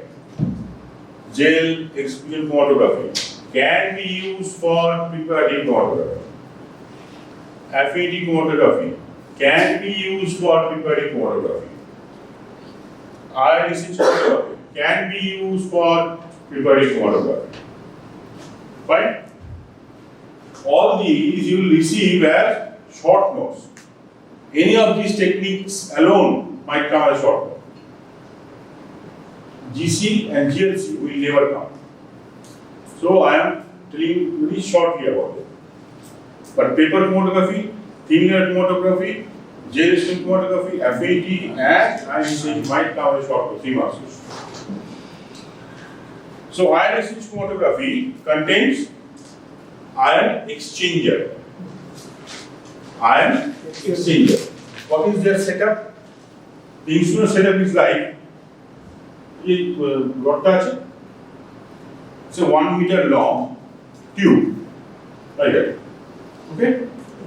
Below will be a collector, above will be a solvent holder. Here? Below will be glass spool packing, so that the gel beads should not extrude from the column. मैं नीचे छापी हुआ मारना glass will be. The gel beads are packed. What are these gel beads? The gel beads are actually polystyrene beads. Polystyrene beads means plastic. In polystyrene, plastic is soft and stretchable. In সেটাকে যখন আমি প্লাস্টিকটা যখন আমি role করি ছোট হয়ে যাবে না এই পলিস্টাইরিন বিটটাকে মেশিনে রোল করা হয় টাইট করে এমন টাইট করা হয় যে ছোট ছোট বিট মনে হয় যেমনটা ঠিক আমাদের যে টুথপেস্টে থাকে না বিট যেমন থাকে দেখলে হয় ঠিক সেরকম দেখতে হয় কিন্তু if you see it microscopically it is just like a folded multi times folded thread. That means there are pores inside that gel. Because they are so small, we cannot see it with our naked eye. It looks like a solid gel bead. But it is not at all solid. It is porous, through which these substances which we want to separate, they percolate, go through. So larger the molecule takes outside pathway of the gel bead. Smaller the molecule takes through the pathway through the gel beads. So a point from here to there, if I go like this, it takes less distance. But if I take through the gel beads, what will happen? More distance. I go like this, move back. I'm moving with the same speed like the other molecule. But problem is I have taken a longer route. So I will reach late. So who will reach first? The molecule which is larger in size. And who will reach last? The molecule which is smallest in size. So this is the basic principle of gel exclusion chromatography. Gel exclusion chromatography. Larger the molecule, eluted faster. Right? তাহলে jail exclusion ক্রোমাটোগ্রাফিতে যদি আমরা একটা protein পাই একটা protein মনে করো protein চারটা protein নেওয়া হলো জেল এক্সক্লুশন ক্রোমাটোগ্রাফি করতে সাধারণত depending on this base size of gel bead অল্প সাইজ করে 100 100 200 300 যত বেশি হবে তত সাইজ ছোট ঠিক আছে 50 মানে বড় 40 মানে আরো বড় 30 মানে আরো বড় এই জেলগুলো যদি আমি যখন করছি মতো চারটে প্রোটিন নিলাম চারটে প্রোটিনের মধ্যে প্রোটিন 1 20th ফ্র্যাকশনে পেলাম, প্রোটিন 2 40th ফ্র্যাকশনে পেলাম, প্রোটিন 3 120th ফ্র্যাকশনে পেলাম, আর প্রোটিন 4 200 ফ্র্যাকশনে পেলাম।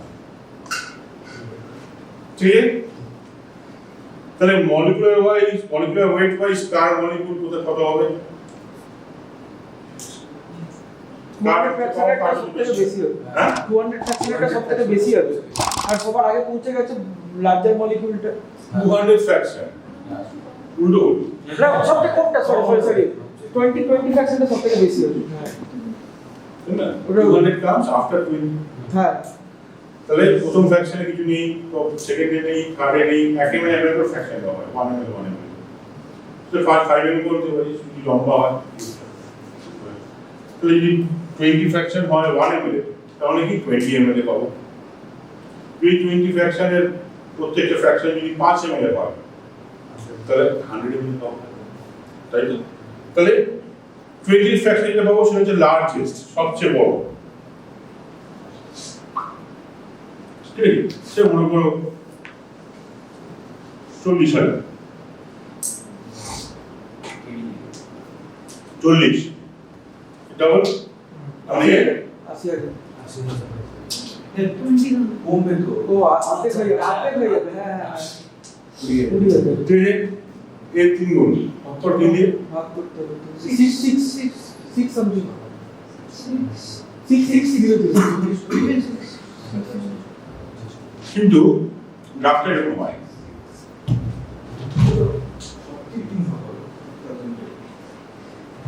তো কাট কোন গ্রাফটা স্ট্রেট লাইন হয়। হ্যাঁ কি ভার্সেস কি প্লট করছি আমরা? ফ্র্যাকশন মলিকুলার, এখানে মলিকুলার একটা দিয়ে মলিকুলার বোর্ড, এখানে ফ্র্যাকশন। হ্যাঁ তো অ্যাসিম্পটোট হয়ে যাবে। ঠিক আছে, 40 এখানে 7 এখানে 5 এরকম একজন বলবো হবে তার নয়। আচ্ছা রাফ ওটা একটা রাফ স্কুল। এরকম হবে। তার জন্য করা হয় কি, যেহেতু গ্রাফটা লিনিয়ার হয় না, তো এরকম অনেকগুলো মলিকুল নেওয়া হয়, যাদের প্রোটিন নেওয়া হয়, যাদের মলিকুলার ওয়েট জানা, দিয়ে এরকম একটা গ্রাফ বানিয়ে রাখা হয়। এবার একটা আননোন প্রোটিনের মিক্সচার ছেড়ে দিয়ে দেখা হয় যে কোন ফ্র্যাকশনে আসবে। এক্সট্রা তাহলে যদি সেটা অ্যালুমিনের কাছাকাছি আসে, তাহলে বুঝতে হবে যে প্রোটিনটা অ্যালুমিন ইন নেচার। যদি ব্রোমিনের কাছাকাছি আসে, তাহলে ব্রোমিন ইন নেচার। যেমন আমি কি বললাম, যেমন রেটিনল বাইন্ডিং প্রোটিন, হ্যাঁ এটা কি রেটিনাল বাইন্ডিং করে ভিটামিন এ কে বাইন্ড করবে। Vitamin A category. হ্যাঁ তো it is albumin nature. Albumin nature না কিভাবে বুঝবো? We get fraction near serum albumin. Albumin মানে কি? অ্যালুমিনের গ্রুপ অফ প্রোটিন, এটা ওয়াটার সলুবল এবং নরমাল সাইনে সলুবল, সাইনোটাইপ, এটাকে অ্যালুমিন বলা হয়। গ্লোবুলিন নন ওয়াটার করে সলুবল নয়, নন ওয়াটার সলুবল নয়, তাই তো? সেরকম কিন্তু salt solution soluble globulin.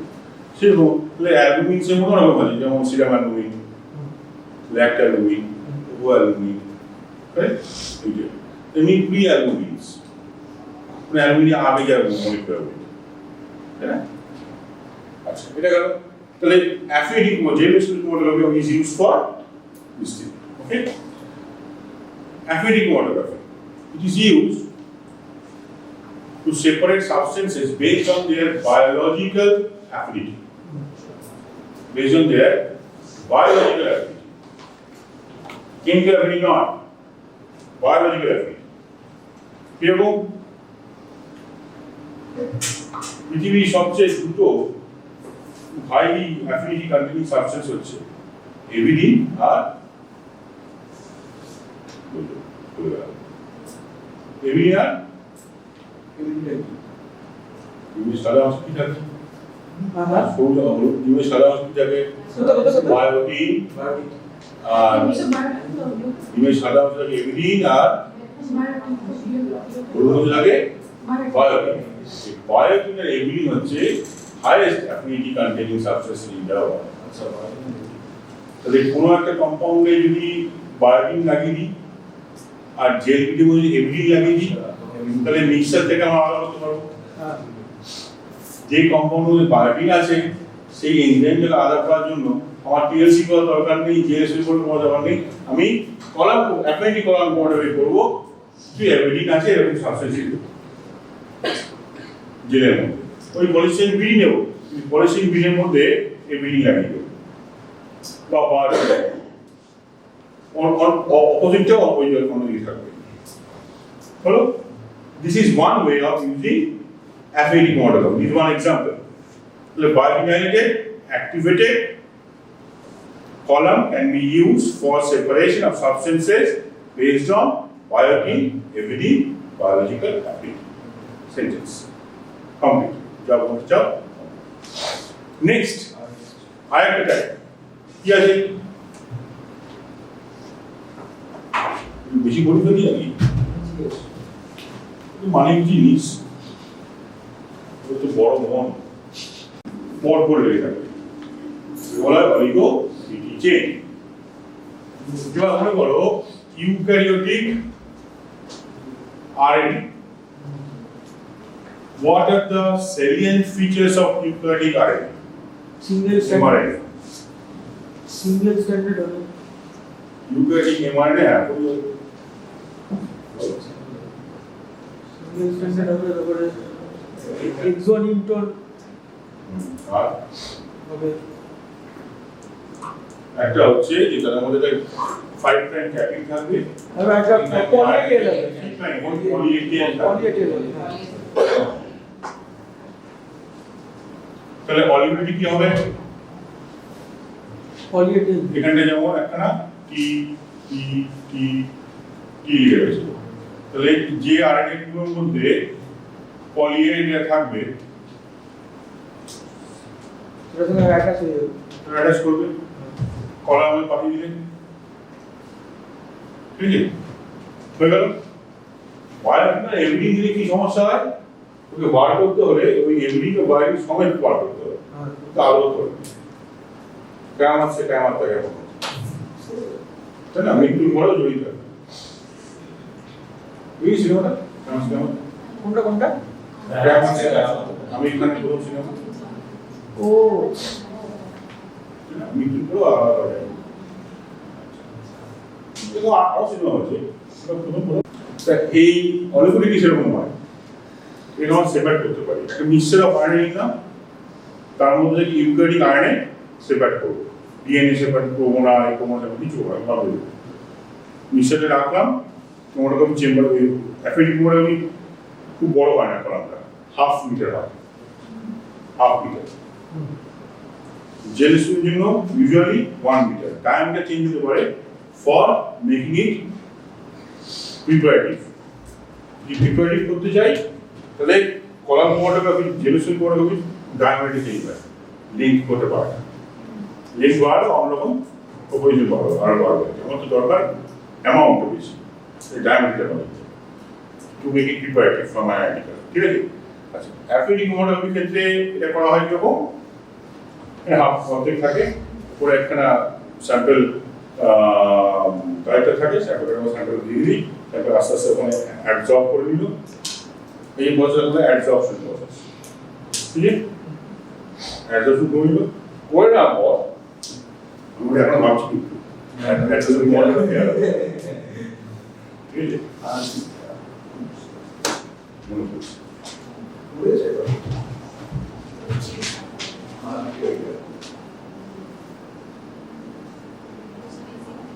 partition. Oh, partition. So with oh, that's sense.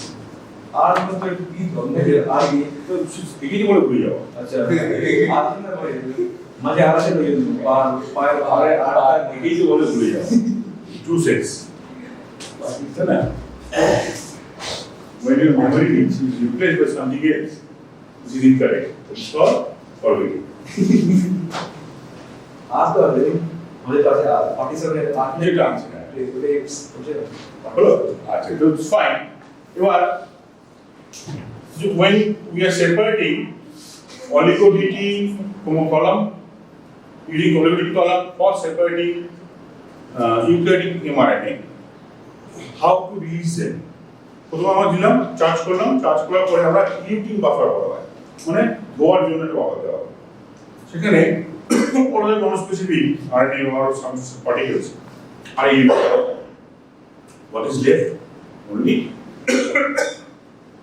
compounds which get stuck to this pattern. Fine.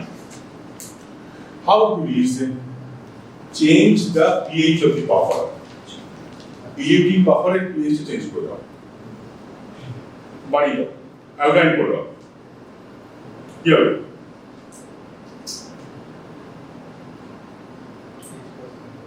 Adenine R thymine এদের চার্জ বাড়িয়ে যাবে। They cannot form hydrogen bond anymore. সুন্দর আলাদা ঠিক। এখন সব mRNA এটাকে আলাদা করা যায় এক্সেপ্ট একটা, যে mRNA কোনো পলিএজেন থাকে না। কার বন্ধু? H1 হিস্টোন প্রোটিনের পলিএজেন থাকে না। H1 হিস্টোন প্রোটিনের পলিএজেন থাকে না, মানে H1 হিস্টোন প্রোটিন নয়, H1 হিস্টোন প্রোটিনের ট্রান্সক্রাইব করে যে mRNA থাকে সেই mRNA পলিএজেন থাকে না। বুঝা গেল? H1 হিস্টোন প্রোটিন এটা mRNA তৈরি হয়, সেই mRNA পলিএজেন থাকে না। H1 প্রোটিন না সেপারেট প্রোটিন হলো, এখন যখন জানিস হলো এগুলো আমরা কি বলবো বাকি হলো যে হলো এফএটি হলো আইরেশন হলো। এমনি যদি বলা হয় তাহলে প্রথমে ক্রোমাটোগ্রাফি একটা বেসিক আইডিয়া দেবে, ডেফিনেশন করবে, বলার পরে তাকে দুটো ভাগে ভাগ করলে মেকানিজম ওয়াইজ এটা হচ্ছে পার্টিং ক্রোমাটোগ্রাফি, ইনস্ট্রুমেন্টেশন করতে চাও, আর আরেকটা হচ্ছে ইনস্ট্রুমেন্টেশন ওয়াইজ প্যাটার্ন আর কলাম। আচ্ছা, আর কোয়ান্টিফিকেশন গুলো যদি বলতে হয় তাহলে অ্যানালিটিক্যাল আর প্রিপারেটিভ, তাই না? ফর অ্যানালিটিক্যাল পারপাসে আর প্রিপারেটিভ ফর ম্যানুফ্যাকচারিং পারপাসেস। তাই না? অনেক কিছু ছোট ছোট করে লিখতে হবে, দিয়ে এবার প্রত্যেকটার ব্যবহার বলতে হবে, ঠিক আছে? এবার এর সঙ্গে আরেকটা আছে,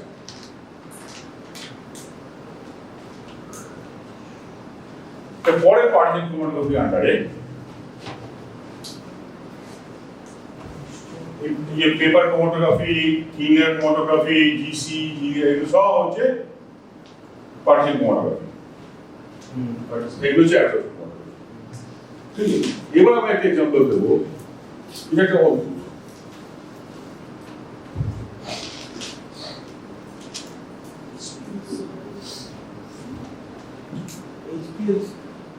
HPLC ফুল ফর্ম আগে এটা লাস্টে তো ক্রোমাটোগ্রাফি একদম করবো 90% চান্স আমার প্রতিই ভুলবো, চেষ্টা করবো 90% চান্স। ঠিক আছে, দেখি না কি আসে। Lipid chromatography, high pressure High pressure. High pressure High purple. High pressure high pressure দাঁড়ান আস্তে আস্তে high pressure liquefaction chromatography Liquid chromatography. দাঁড়ান high high pressure liquefaction chromatography আস্তে সবাই সমান হবে। হাই প্রেসার লিকুইফ্যাকশন একটা নতুন ওয়ার্ড বোর্ড ক্রোমাটোগ্রাফি। আচ্ছা, আর high High pressure liquid chromatography. High pressure তো বলবি high Liquid. High performance liquid chromatography. হ্যাঁ High performance. মোবাইল দেখা হবে, Huh? মোবাইল দেখে বলছিস No, high performance liquid chromatography. কিন্তু নিশ্চয়ই ঠিক হয়েছে। yes.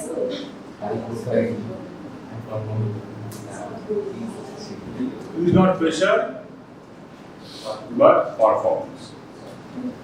Although pressure is the only thing which is different from other forms of chromatography from this.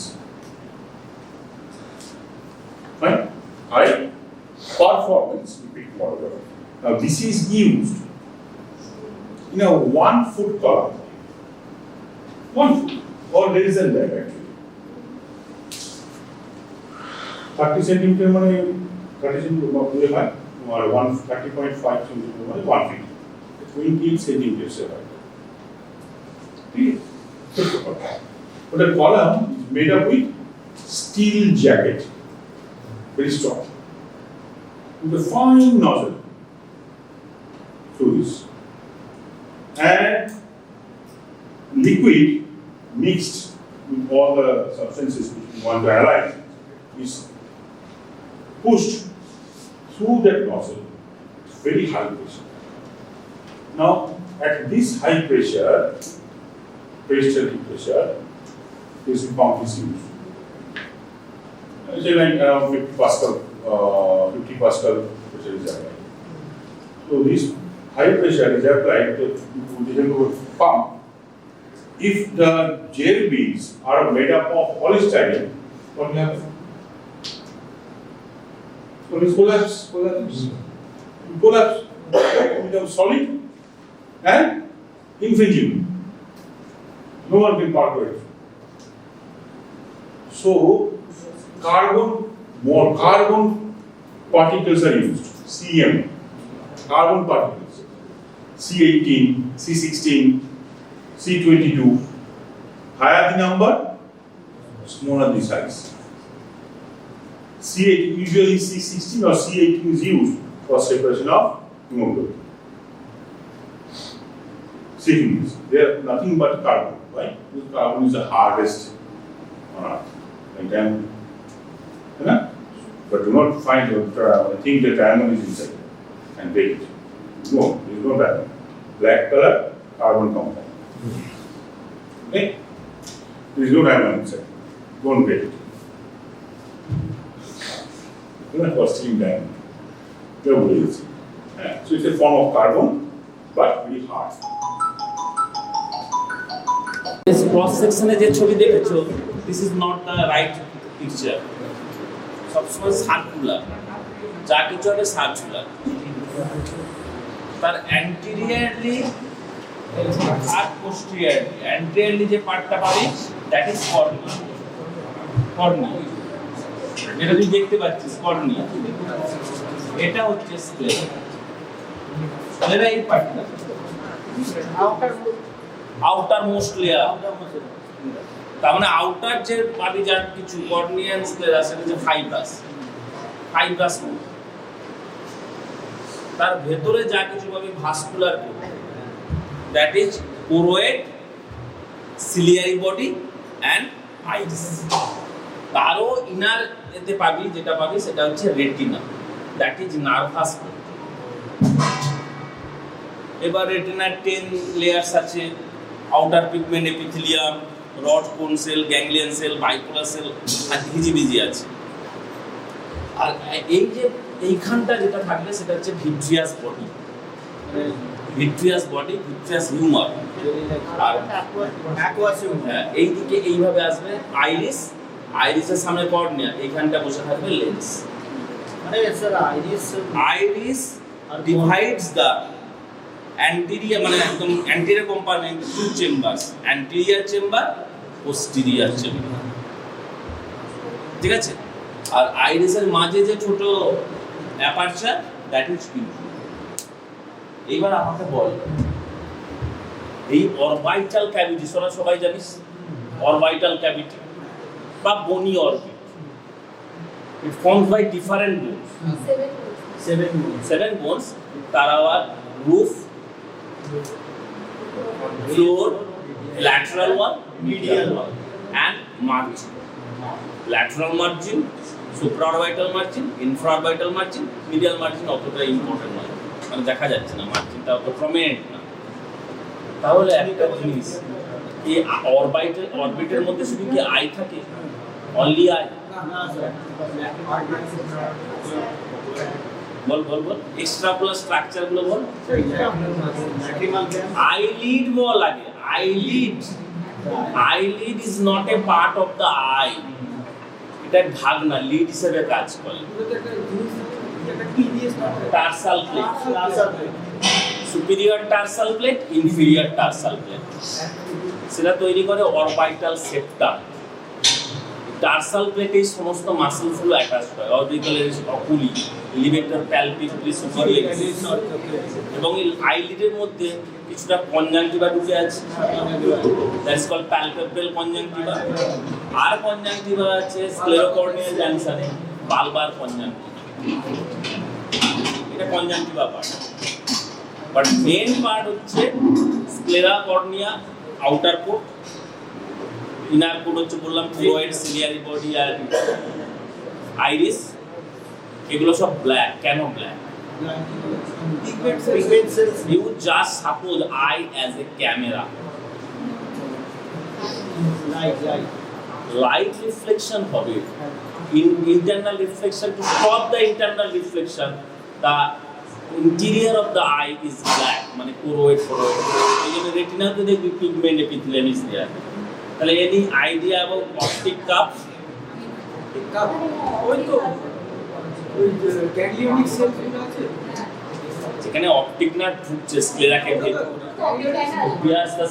গ্যাংলিয়নিক sales থেকে অপটিক নার্ভ সেটা যাই বেরোবে। আমি বলছি অপটিক নার্ভের যে এন্ট্রি পয়েন্ট, সেটা স্ক্লেরাল ল্যামিনার ট্রাইবোসা, ওই যে ফুটো ফুটো করে ঢোকে, ল্যামিনার টাইপের ওই জায়গাটা থেকে ওই জায়গাটাকে বলা হয় optic cup. Cup cup cup. সেখানে কোনো রড সেল, কোনো কোন সেল নেই, that is called blind spot. Blind spot.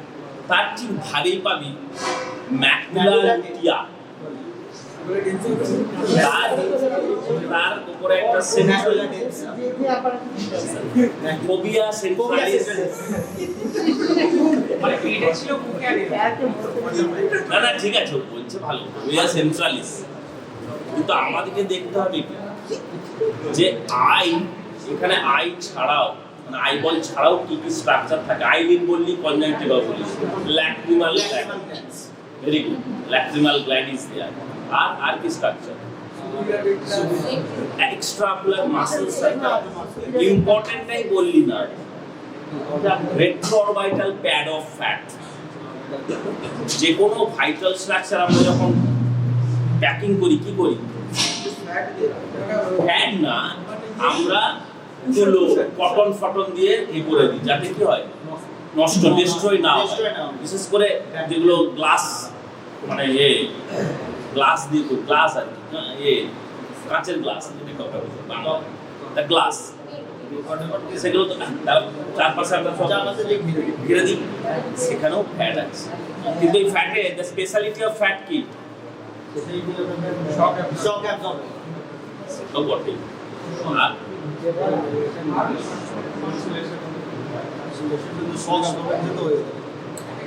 it is differ from the general body fat.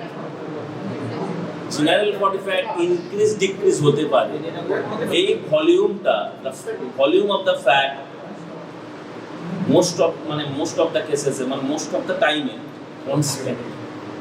যদি ভলিউম ইনক্রিজ হয় তাহলে চোখটা বেরিয়ে যাবে, এক্সঅপথালমাস, আইলিড থেকে বেরিয়ে যাবে, আইলিড মার্জিন থেকে।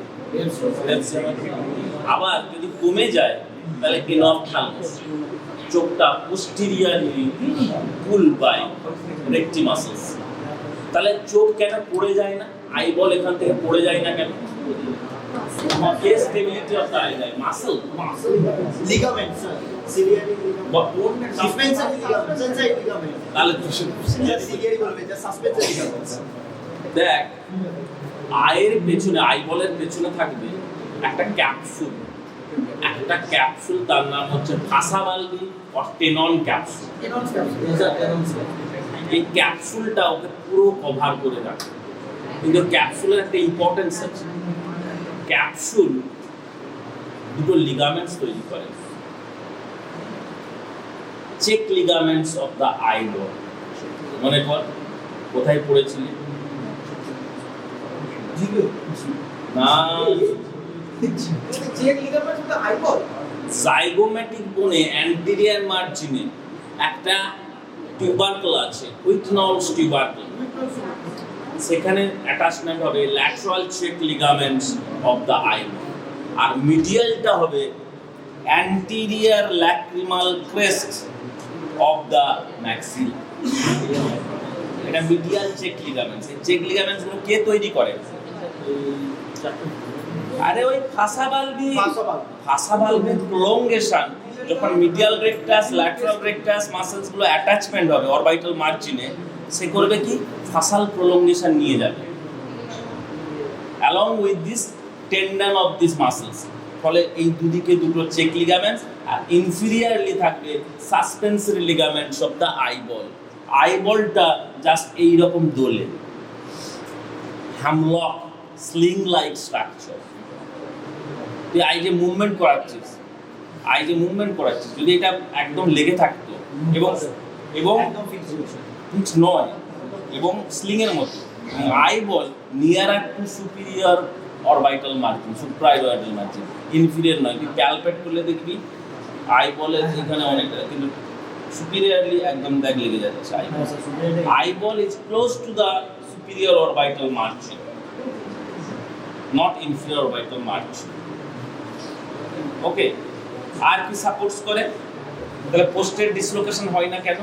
আয়ে পেছন দিকে চলে যায় না কেন? ফ্যাটটা আটকাচ্ছে। সামনের দিকে দুটো অবলিক মাসেলস পুল করছে, superior oblique and inferior oblique muscles pulling by two oblique. Recti muscles পেছন থেকে টানছে, কিন্তু এই যে দুটো চেক লিগামেন্টস আছে এরা এই ব্যাকওয়ার্ড ডিসলোকেশন অফ দ্য আইটাকে প্রিভেন্ট করে। ইটস প্রিভেন্টস দ্য এই কি করছিস মোবাইলে। What you need to remember is the vectors, transformation of bacteria. Now, the application of RDT or recombinant technology in the formation of hybridoma cells. Hybridoma cells, technique by which we can produce hybridoma cells.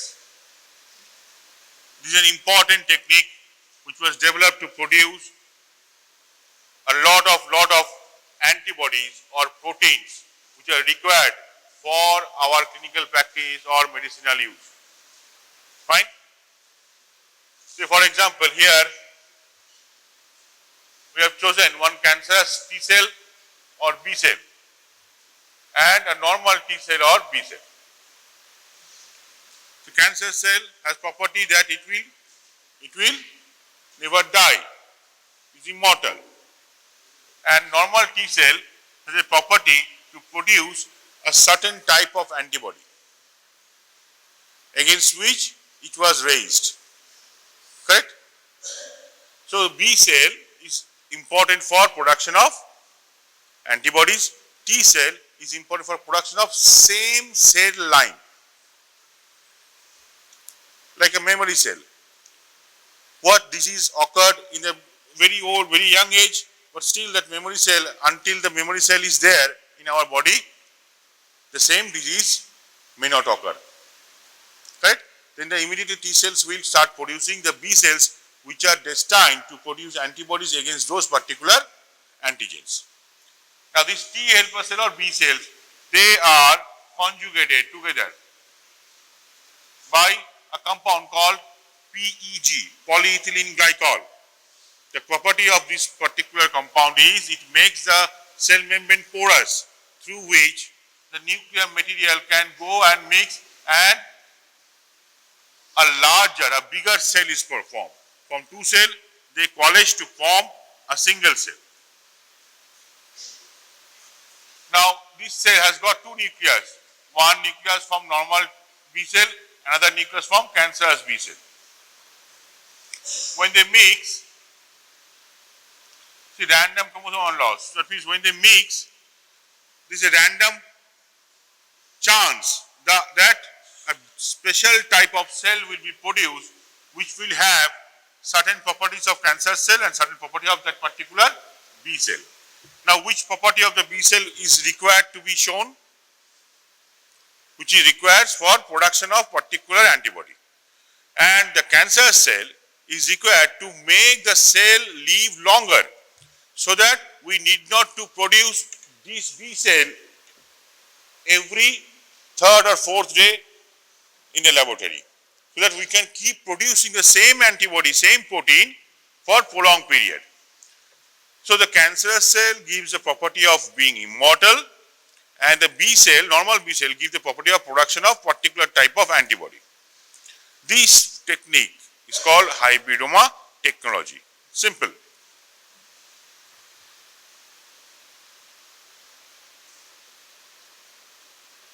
Now the problem is when these two cells unite, there are possibility of these 5 types. What are those? A single ununited B cell, a single ununited cancer cell, all will be in the same population, same broth. 2 B cells might unite, 2 cancer cell might unite. And the middle one is 1 cancer cell and 1 B cell has united. Now how to rule out the other 4 types? For that, they need certain modification of these cells. What are those? These are AGPRTS positive and these are AGPRTS negative. What is AGPRTS? Hypoxanthine, guanine, phosphoribosyltransferase transferase used for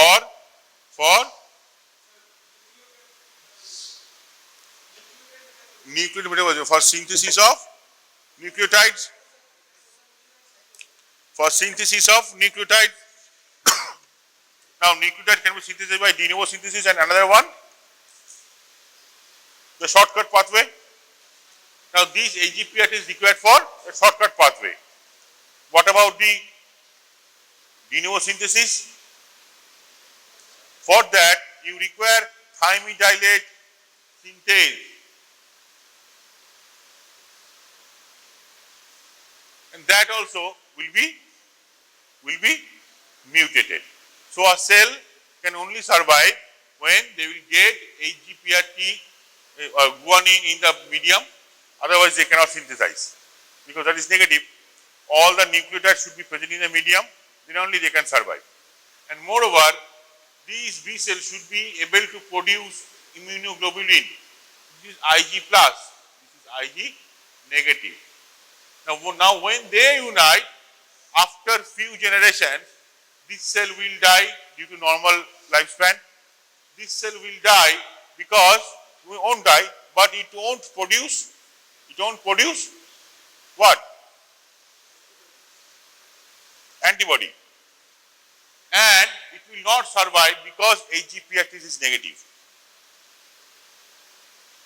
When they unite, they can survive with little bit of AGPRT is positive and production of antibody. So the combination, ultimately this will survive, and when we regenerate, we form next generation to next generation, then we get these cells producing particular type of antibody. Now these antibodies are used for a number of applications. It can be used for production of kits for ELISA, for RIA, for Western blot. In the Western blot, we have used certain type of antibody. So how do you synthesize them? This was a way by which we can synthesize them. Correct? These are steps. See, this is AGPRT is positive, normal cell, this is AGPRT negative. When they unite, they form like this. Now, after this, tumor marker. Very often you will get it as short note.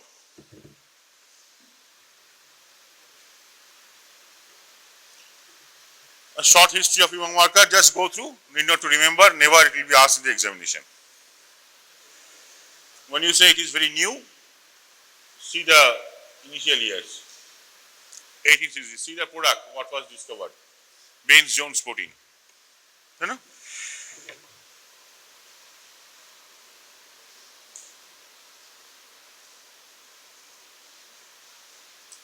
Now, many cancer cells produce certain compounds which are associated with different particular type of cancer or tissue, which is aberrant compared to the normal tissue, are called tumor markers. Sometimes a normally produced protein can also be used as tumor marker in certain cases where it starts increasing with ectopic production of particular compound.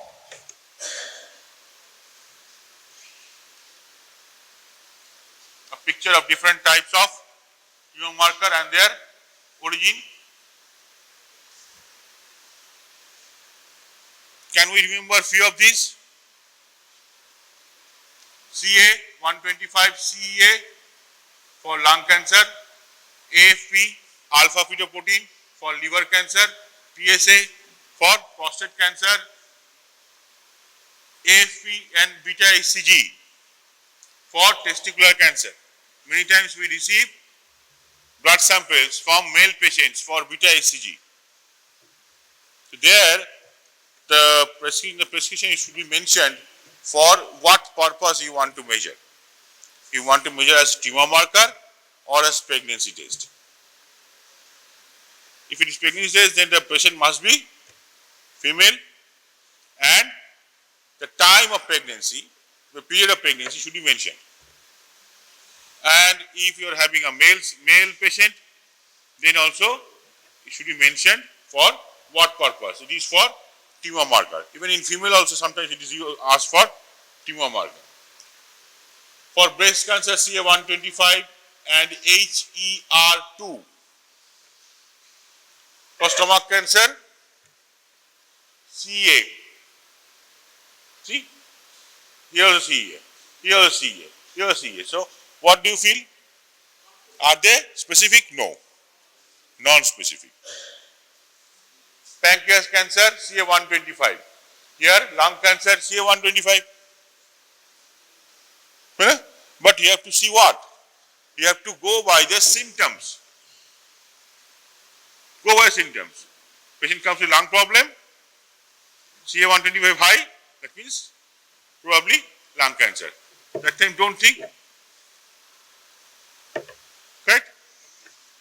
Colorectal cancer, colon cancer, and ovarian cancer. CA125 CEA, same.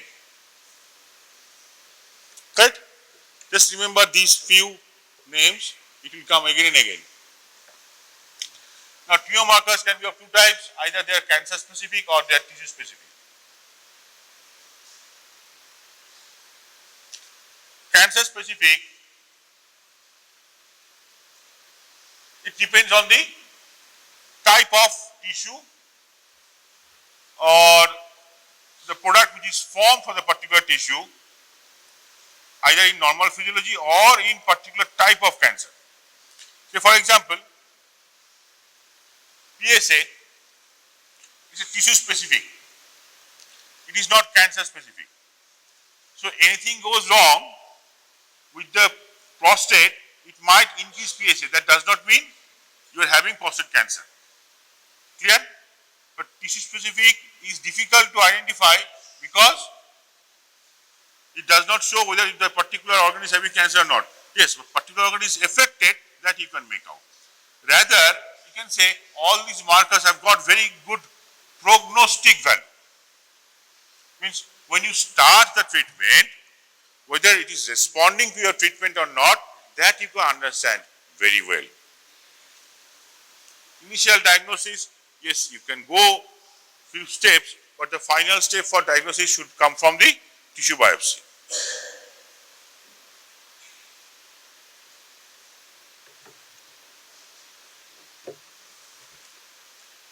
So, what are the purposes for which these tumor markers are used? Screening, monitoring, diagnosis, when biopsy is not feasible, see, this is mentioned, and prognosis.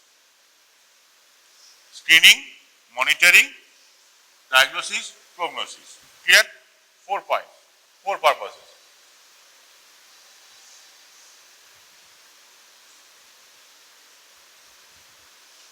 Properties of tumor marker.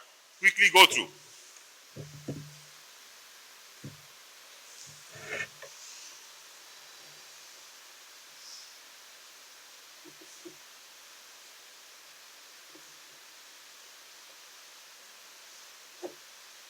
What are the main points? Just see. পড়ো, না পড়লে বুঝতে পারবে না। খুব সহজে লেখা আছে। If possible, it should be cancer specific. That is, a tumor marker should be present in or produced by tumor itself, called site specificity. Okay? First is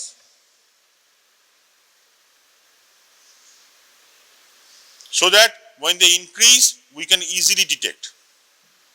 Second is location can be judged properly. Third is it must respond to the formation of tumor. Once the tumor is formed, then only it will be secreted.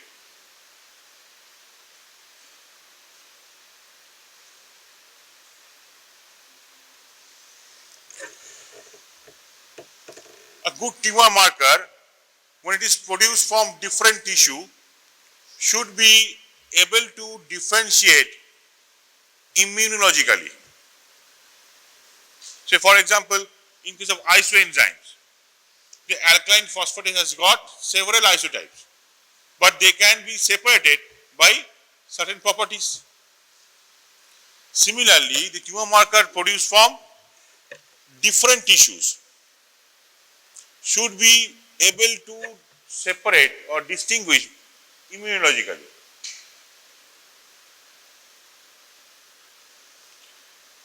The level of tumor marker should directly relate to the size of the tumor. Means, as the size of the tumor increasing, your chosen tumor marker level must not decrease, should be increasing. Should be increasing. Means, to become an ideal tumor marker, these are the properties it must have. There is no such tumor marker.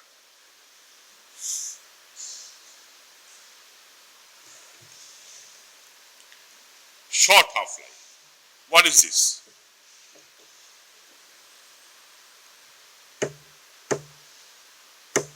Anyone try?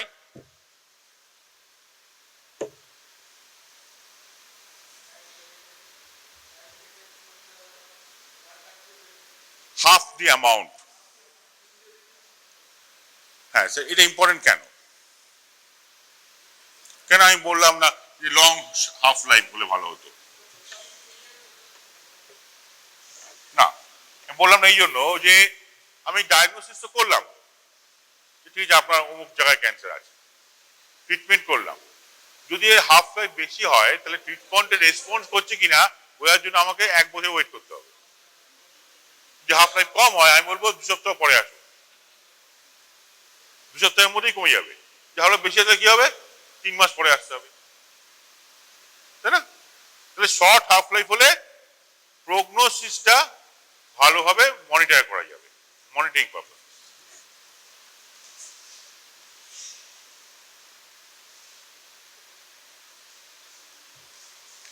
Lastly, if possible, its measurement should be cheap. It is not at all cheap till date.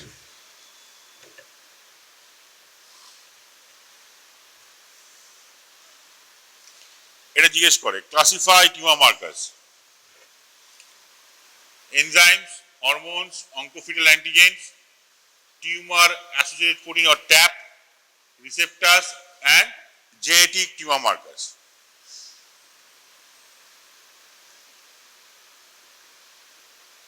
Examples of enzymes, oncofetal,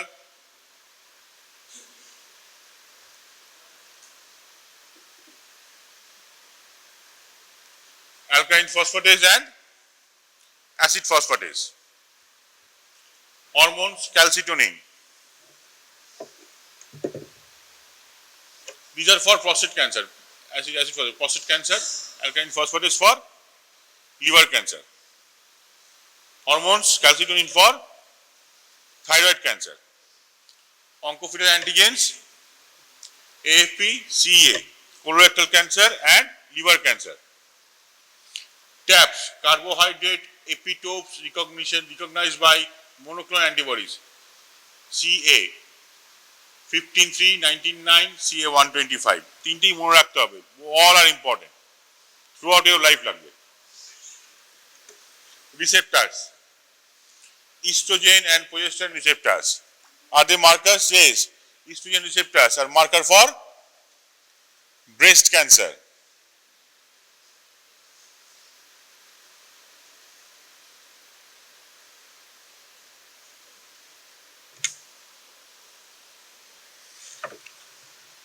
Genetic marker, BRCA gene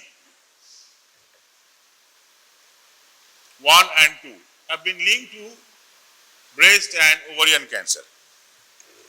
So এগুলো হচ্ছে কতগুলো genetic tumour marker.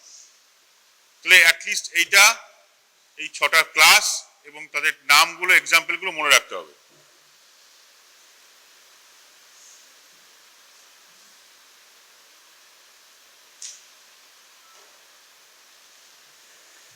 ঠিক আছে, প্রচুর এখানে use of tumour markers.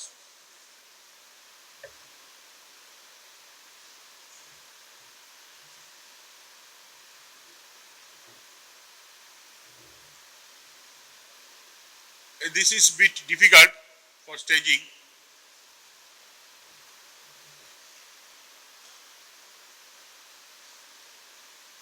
This is a widely used purpose for tumor marker. And this one. Screening and prognosis. These are two ways, two purposes for which tumor markers are widely used.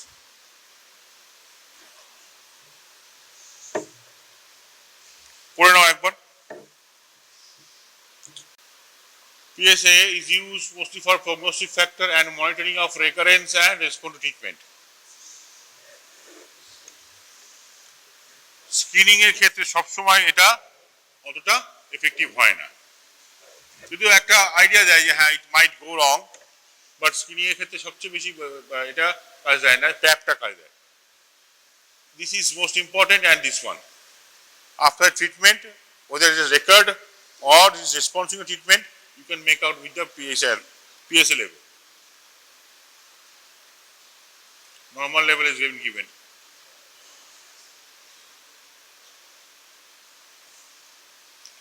Hormones, calcitonin. It is very boring and full of information. And nothing new, nothing old for you. Everything is new. All the diseases names.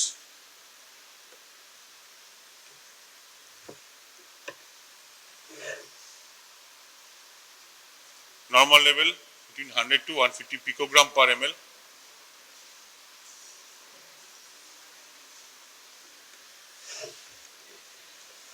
You can get short notes very often. Any of these will definitely come. Just few lines you must remember and for what purpose it is used. We can make out or we can advise the patient to take proper attention.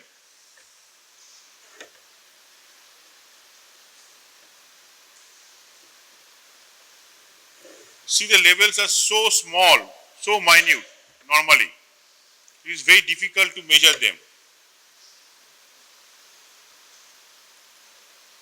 By ELISA we can measure, and by another method we can measure these hormones or these tumor markers called chemiluminescence immunoassay, CLIA.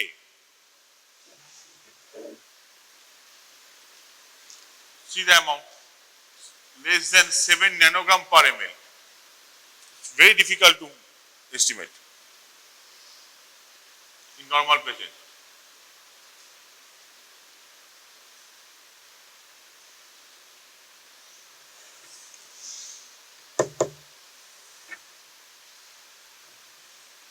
CA, colorectal cancer, all GI related cancer.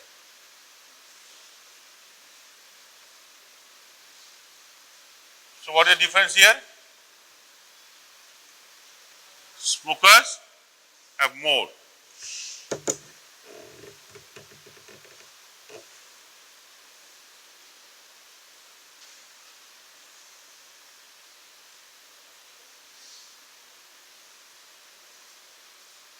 এটা ভুল হয় 0.25 হবে। 2.5 না, এটা 0.25 হবে।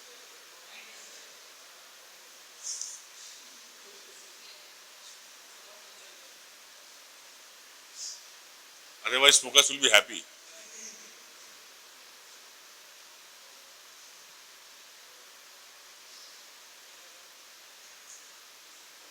CA stands for carbohydrate markers. তিনটে আছে 15(3), 125 and 19(9). 15(3) for lung and ovarian cancer.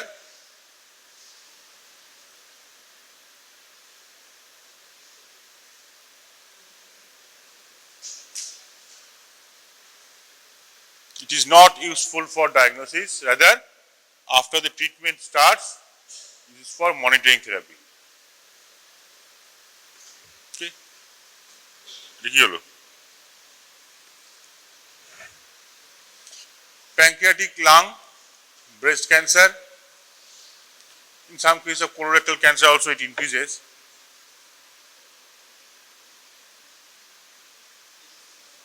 But mainly for ovarian cancer.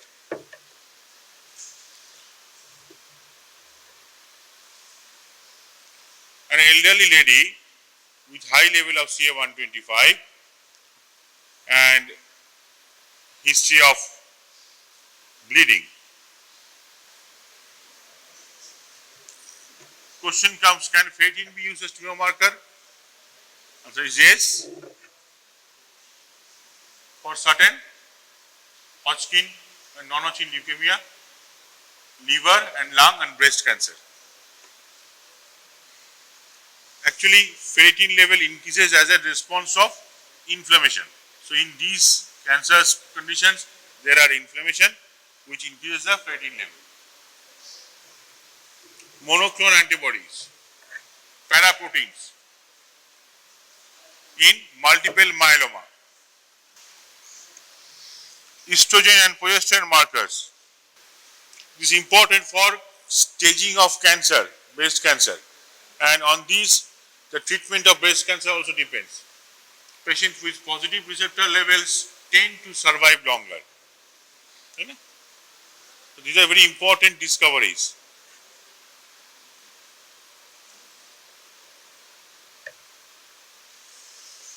Cytoplasmic estrogen receptors are routinely measured nowadays to rate the survival factor.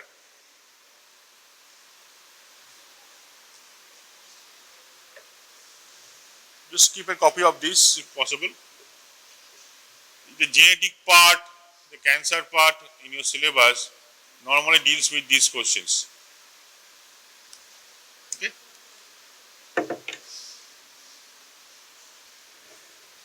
CERBV2 or HEART2 new genetic tumor marker. Example of genetic tumor marker.